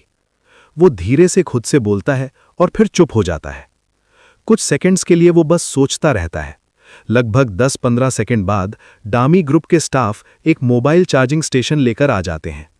तब जाके लेले होश में आता है। ठीक है, अब इस पॉइंट पर मुझे बस शिन्फे पर ट्रस्ट करना होगा। वो एक गहरी सांस लेता है, कार से बाहर निकलता है और अपनी सेक्रेटरी के कान में कुछ धीरे से बोलकर वेन्यू के एज की तरफ चल पड़ता है। ऑडियंस को लगा कि लेले गुस्से में चला गया। लोग तुरंत फिर से बातें करने लग गए। सिचुएशन कंट्रोल से बाहर जा रही थी तो उसकी फीमेल सेक्रेटरी तुरंत आगे आई और अनाउंस किया, डामी ग्रुप का लॉन्च अभी खत्म नहीं हुआ है। मिस्टर ले ने कहा है कि जैसे ही बैटरी फुल्ली चार्ज हो जाएगी ऑफिशियल प्रेजेंटेशन स्टार्ट होगा। मिस्टर शिन्फे ने ये कार स्पेशली डामी ग्रुप के लिए बनाई है, कृपया थोड़ा और इंतजार करें। ये बोलकर वो साइड हो गई और खुद चार्जिंग प्रोसेस मॉनिटर करने लगी। आज वहां 10,000 से ज्यादा लोग मौजूद थे और मिलियंस लाइव स्ट्रीम देख रहे थे। इतनी बड़ी क्राउड होने के बाद भी सब लोग सरप्राइजिंगली पेशेंटली वेट करने लगे। अगर कोई और कंपनी होती तो आधा घंटा वेट करवाना मतलब लोग इवेंट छोड़कर चले जाते, लेकिन आज सब रुक गए। लगभग 20 मिनट बाद अचानक से इंजन्स की जोरदार गरज सुनाई दी। लोग जो बोर होने लगे थे तुरंत अलर्ट हो गए और आवाज की तरफ देखने लगे। नॉर्थ माउंटेन प्लाजा के एंट्रेंस से एक के बाद एक सुपर कार्स एंट्री लेने लगीं। सब परफेक्टली लाइन में पार्क हो गईं। कम से कम 1 दर्जन तो थी ही, और उनमें टॉप टियर नेम्स जैसे फरारी और लैम्बोर्गिनी भी शामिल थे। सीन देखते ही सबकी आंखें चमक उठीं। स्पोर्ट्स कार्स, ये तो हर लड़के का ड्रीम होता है। लोग तुरंत फोन्स निकालकर फोटोज लेने लगे, और जब सबका focus in luxury super cars पर था, तभी अचानक स्पीकर से लेले की आवाज गूंजी। अगला सेगमेंट एक रेसिंग स्पेक्टिकल होने वाला है। यह सब डामी ग्रुप ने स्पेशली अरेंज किया है। दुनिया के टॉप सुपर कार्स और उन्हें ड्राइव करने वाले सब प्रोफेशनल रेसर्स हैं। उसकी आवाज पूरे प्लाजा में एको हुई और क्राउड तुरंत चीयर करने लगा। क्या बात है, बॉस ले कभी डिसअपॉइंट नहीं करता। प्रोडक्ट लॉन्च हो या शो, हमेशा फुल पावर। इंजन की आवाज सुनकर ही खून गर्म हो गया। लेकिन कुछ लोग कंफ्यूज भी थे। पर ये न्यू एनर्जी व्हीकल लॉन्च है ना, फिर ये पेट्रोल सुपर कार्स की रेस क्यों? बॉस ले क्या सोच रहा है? छोड़ो यार, बस शो एंजॉय करो। तभी अचानक, अरे रुक, ये क्या है? लाइव स्ट्रीम पर लोग और ज्यादा एक्साइटेड हो गए और ग्राउंड पर लोग शॉक में फ्रीज हो गए। नॉर्थ माउंटेन के वाइंडिंग रोड के स्टार्टिंग लाइन पर दर्जनों सुपर कार्स रेडी खड़ी थीं, जैसे जंगल के शिकारी जानवर शिकार के लिए तैयार हों। और उसी मोमेंट लेले ने शिन्फे की बनाई हुई कार को ड्राइव करके सीधा उन सुपर कार्स के बीच में लाकर खड़ा कर दिया। वो सीन ऐसा लग रहा था जैसे लोहे के दरिंदों के बीच एक छोटा सा बेचारा लैम्ब खड़ा हो, जो आवाज तक नहीं निकाल पा रहा। एक सेकंड के लिए पूरी जगह चुप हो गई। ये दिल के उजाले में क्या देख आवाज रहा का हूं? सुनामी खट पड़ा। नहीं, ये सच है। बॉस पागल हो गया है क्या? रुको, समझने दो जरा। डजन सुपर कार्स रेस कर रही हैं और बॉस एक न्यू एनर्जी कार लेके ज्वाइन कर रहा है। लैम्बोर्गिनी, फरारी, कोनिग्सेग, अगर बॉस उनके एग्जॉस्ट फ्यूम्स तक देख ले, मैं मान जाऊंगा। जो भी हो, शो के लिए फुल मार्क्स। ये सबसे वाइल्ड कार लॉन्च है जो मैंने कभी देखा है। सिर्फ आम लोग ही शॉक नहीं थे। स्टेज पर खड़े लिन जेनिंग और डैमी ग्रुप के बोर्ड मेंबर्स भी बिल्कुल स्टन्ड रह गए। कुछ सेकंड्स बाद लिन जेनिंग सबसे पहले होश में आया। उसने आंख के कोने को हल्का सा साफ किया और इमोशनल टोन में बोला, बॉस, क्या आप ये सब इसलिए कर रहे हैं ताकि ये प्रूव हो सके कि वो कार यूजलेस है और हमारी S7 कितनी पावरफुल है? बस कीजिए बॉस, आपने डैमी ग्रुप के लिए ऑलरेडी बहुत कुछ कर दिया है। चाहे आप एग्जीक्यूटिव डायरेक्टर बने रहें या नहीं, मेरे दिल में आप हमेशा रिस्पेक्ट के लायक रहेंगे। लिन जेनिंग सच में इमोशनल लग रहा था, जैसे वो डीपली मूव्ड हो। जैसे ही उसने ये बोला, बाकी डायरेक्टर्स भी तुरंत समझ गए, या कम से कम उन्हें लगा कि समझ गए। अच्छा, तो ये प्लान था। जितना बड़ा शो बॉस ले करेगा, उतना ही हमारी S7 बिकेगी। मानना पड़ेगा, चेयरमैन लिन की सोच नेक्स्ट लेवल है। एक ही नज़र में पूरा प्लान समझ लिया। डैमी ग्रुप तो अब चेयरमैन लिन के अंडर और भी ऊपर जाएगा। उधर रेस ट्रैक पर काउंटडाउन शुरू हो चुका था। एक लाइन में खड़ी सुपर कार्स इंजन्स रेव कर रही थीं। आवाज इतनी तेज थी कि कान फट जाए। उनके बीच खड़ी शेन्फे की ईवी बिल्कुल एक बेचारी बकरी जैसी लग रही थी, जैसे बस अभी कुछ सेकंड्स में कुचल दी जाएगी। 3, 2, 1, बैंग। गन शॉट के साथ रेस स्टार्ट हुई। सारी सुपर कार्स एक साथ आगे शूट कर गईं। एक्सप्लोजिव स्टार्ट ने क्राउड को पागल कर दिया। फिर सबकी नजर तुरंत ल्यूसी की कार पर गई और हवा में फिर से हंसी गूंज उठी। हाँ, न्यू एनर्जी कार्स का एक्सेलरेशन नॉर्मल पेट्रोल कार्स से बेटर होता है, लेकिन ये कंपैरिजन नॉर्मल कार्स के साथ होता है। इन जैसे हाई एंड सुपर कार्स के सामने बिल्कुल अलग लीग है। सिर्फ स्टार्ट के कुछ सेकंड्स में ही ल्यूसी की कार डजन्स मीटर्स पीछे रह गई, और जैसे जैसे सेकंड्स बीतने लगे, गैप और भी बड़ा होता गया। अब सबको लग रहा था ये रेस तो शुरू होने से पहले ही खत्म हो चुकी है। कुछ और सेकंड्स बीत गए। अब तो ल्यूसी को आगे वाली सुपर कार्स के एग्जॉस्ट फ्यूम्स तक दिख नहीं रहे थे। लेकिन उसी मोमेंट पर दामी ग्रुप के चेयरमैन होने के नाते ल्यूसी ने अपनी प्रेजेंस दिखा दी। रेस शूट करने वाले ड्रोन क्रू भी काफी स्मार्ट थे। 5 ट्रैकिंग ड्रोन्स में से 2 सीधा ल्यूसी की कार के पीछे लग गए। ल्यूसी ड्राइव करता हुआ नॉर्थ माउंटेन के वाइंडिंग रोड के पहले टर्न तक पहुंच गया। ग्राउंड पर और लाइव स्ट्रीम पर सब लोगों की नजर अब एक बड़े LED स्क्रीन पर थी, जहां ड्रोन फुटेज क्लियरली दिख रहा था। ज्यादातर लोग अभी भी सुपर कार्स पर ही फोकस कर रहे थे। ल्यूसी की कार को लोग बस एक नजर देखते और इग्नोर कर देते। लेकिन अगले ही मोमेंट सब कुछ बदल गया। लोगों की आंखें स्क्रीन पर जम गईं। कुछ लोग तो शॉक में सीधा चिल्ला पड़े। स्क्रीन पर दिख रहा था ल्यूसी की कार 120 किलोमीटर पर आवर की स्पीड पर चल रही थी। सुपर कार्स जितनी फास्ट में ही थी, लेकिन स्लो भी बिल्कुल नहीं। नॉर्मली हाईवेज पर भी यही टॉप अलाउड स्पीड होती है, और यहां इतनी स्पीड पर ल्यूसी सीधा शार्प टर्न लेने जा रहा था। और फिर 1 सेकंड भी नहीं लगा और उसने वो टर्न क्लीन क्रॉस कर लिया। गाइज, क्या मैं सही देख रहा हूं? ले बॉस टर्न पर स्लो ही नहीं हो रहा। ये क्या था? मैं तो शॉक हो गया। ये फील हो रहा है कि उसने टर्न प्रो ड्राइवर से भी फास्ट लिया। गैस करने की जरूरत नहीं, वो उनसे फास्ट ही था। एक व्यूअर बोला, मैंने टाइमिंग किया, सबसे फास्ट सुपर कार कोनिग्सेग ने 12 सेकंड्स लिए इस टर्न के लिए और ले बॉस ने सिर्फ 6 सेकंड्स। भाई, ये तो डबल स्पीड हो गया। मैं समझ रहा था वो कार शो ऑफ कर रहा है, लेकिन ये तो ड्राइविंग शो ऑफ हो रहा है। आज से ले बॉस मेरा ड्राइविंग आइडल है। लाइव स्ट्रीम चैट फट पड़ा। सबका फोकस एकदम शिफ्ट हो गया। अब कोई सुपर कार्स नहीं देख रहा था, सब ले बॉस की ड्राइविंग देख रहे थे। और जैसे जैसे रेस आगे बढ़ी, शौक और भी बढ़ता गया। पहले लोगों को लगा बिना ब्रेक लिए टर्न लेना ही क्रेजी है, लेकिन वो तो सिर्फ शुरुआत थी। Downshifting, left foot braking, trail braking, Scandinavian flick, drift entry. Excuse me, क्या ले बॉस कोई रिटायर्ड F1 ड्राइवर है? ये तो बस शुरू हुआ है, और भी क्रेजी हो रहा है। वो कार का वेट शिफ्ट करता, फ्रंट एंड हल्का लिफ्ट करता, परफेक्ट रेसिंग लाइन सेट करता और एक शार्प काउंटर स्टीयर से कंट्रोल मेंटेन करता। सब कुछ इतना प्रिसाइज था कि टायर वियर तक कैलकुलेट करके ड्राइव कर रहा था। सबसे शॉकिंग बात, वो सिर्फ इनर्शिया यूज करके ड्रिफ्ट कर रहा था। लोग लिटरली बिलीव नहीं कर पा रहे थे। ये ड्राइविंग स्किल तो तकुमी फुजीवारा लेवल की लग रही है। अब सबको एक बात समझ आ रही थी, ये रेस सिर्फ कार्स की नहीं थी, ये एक मास्टर ड्रास थी और ल्यूसी उसका किंग था।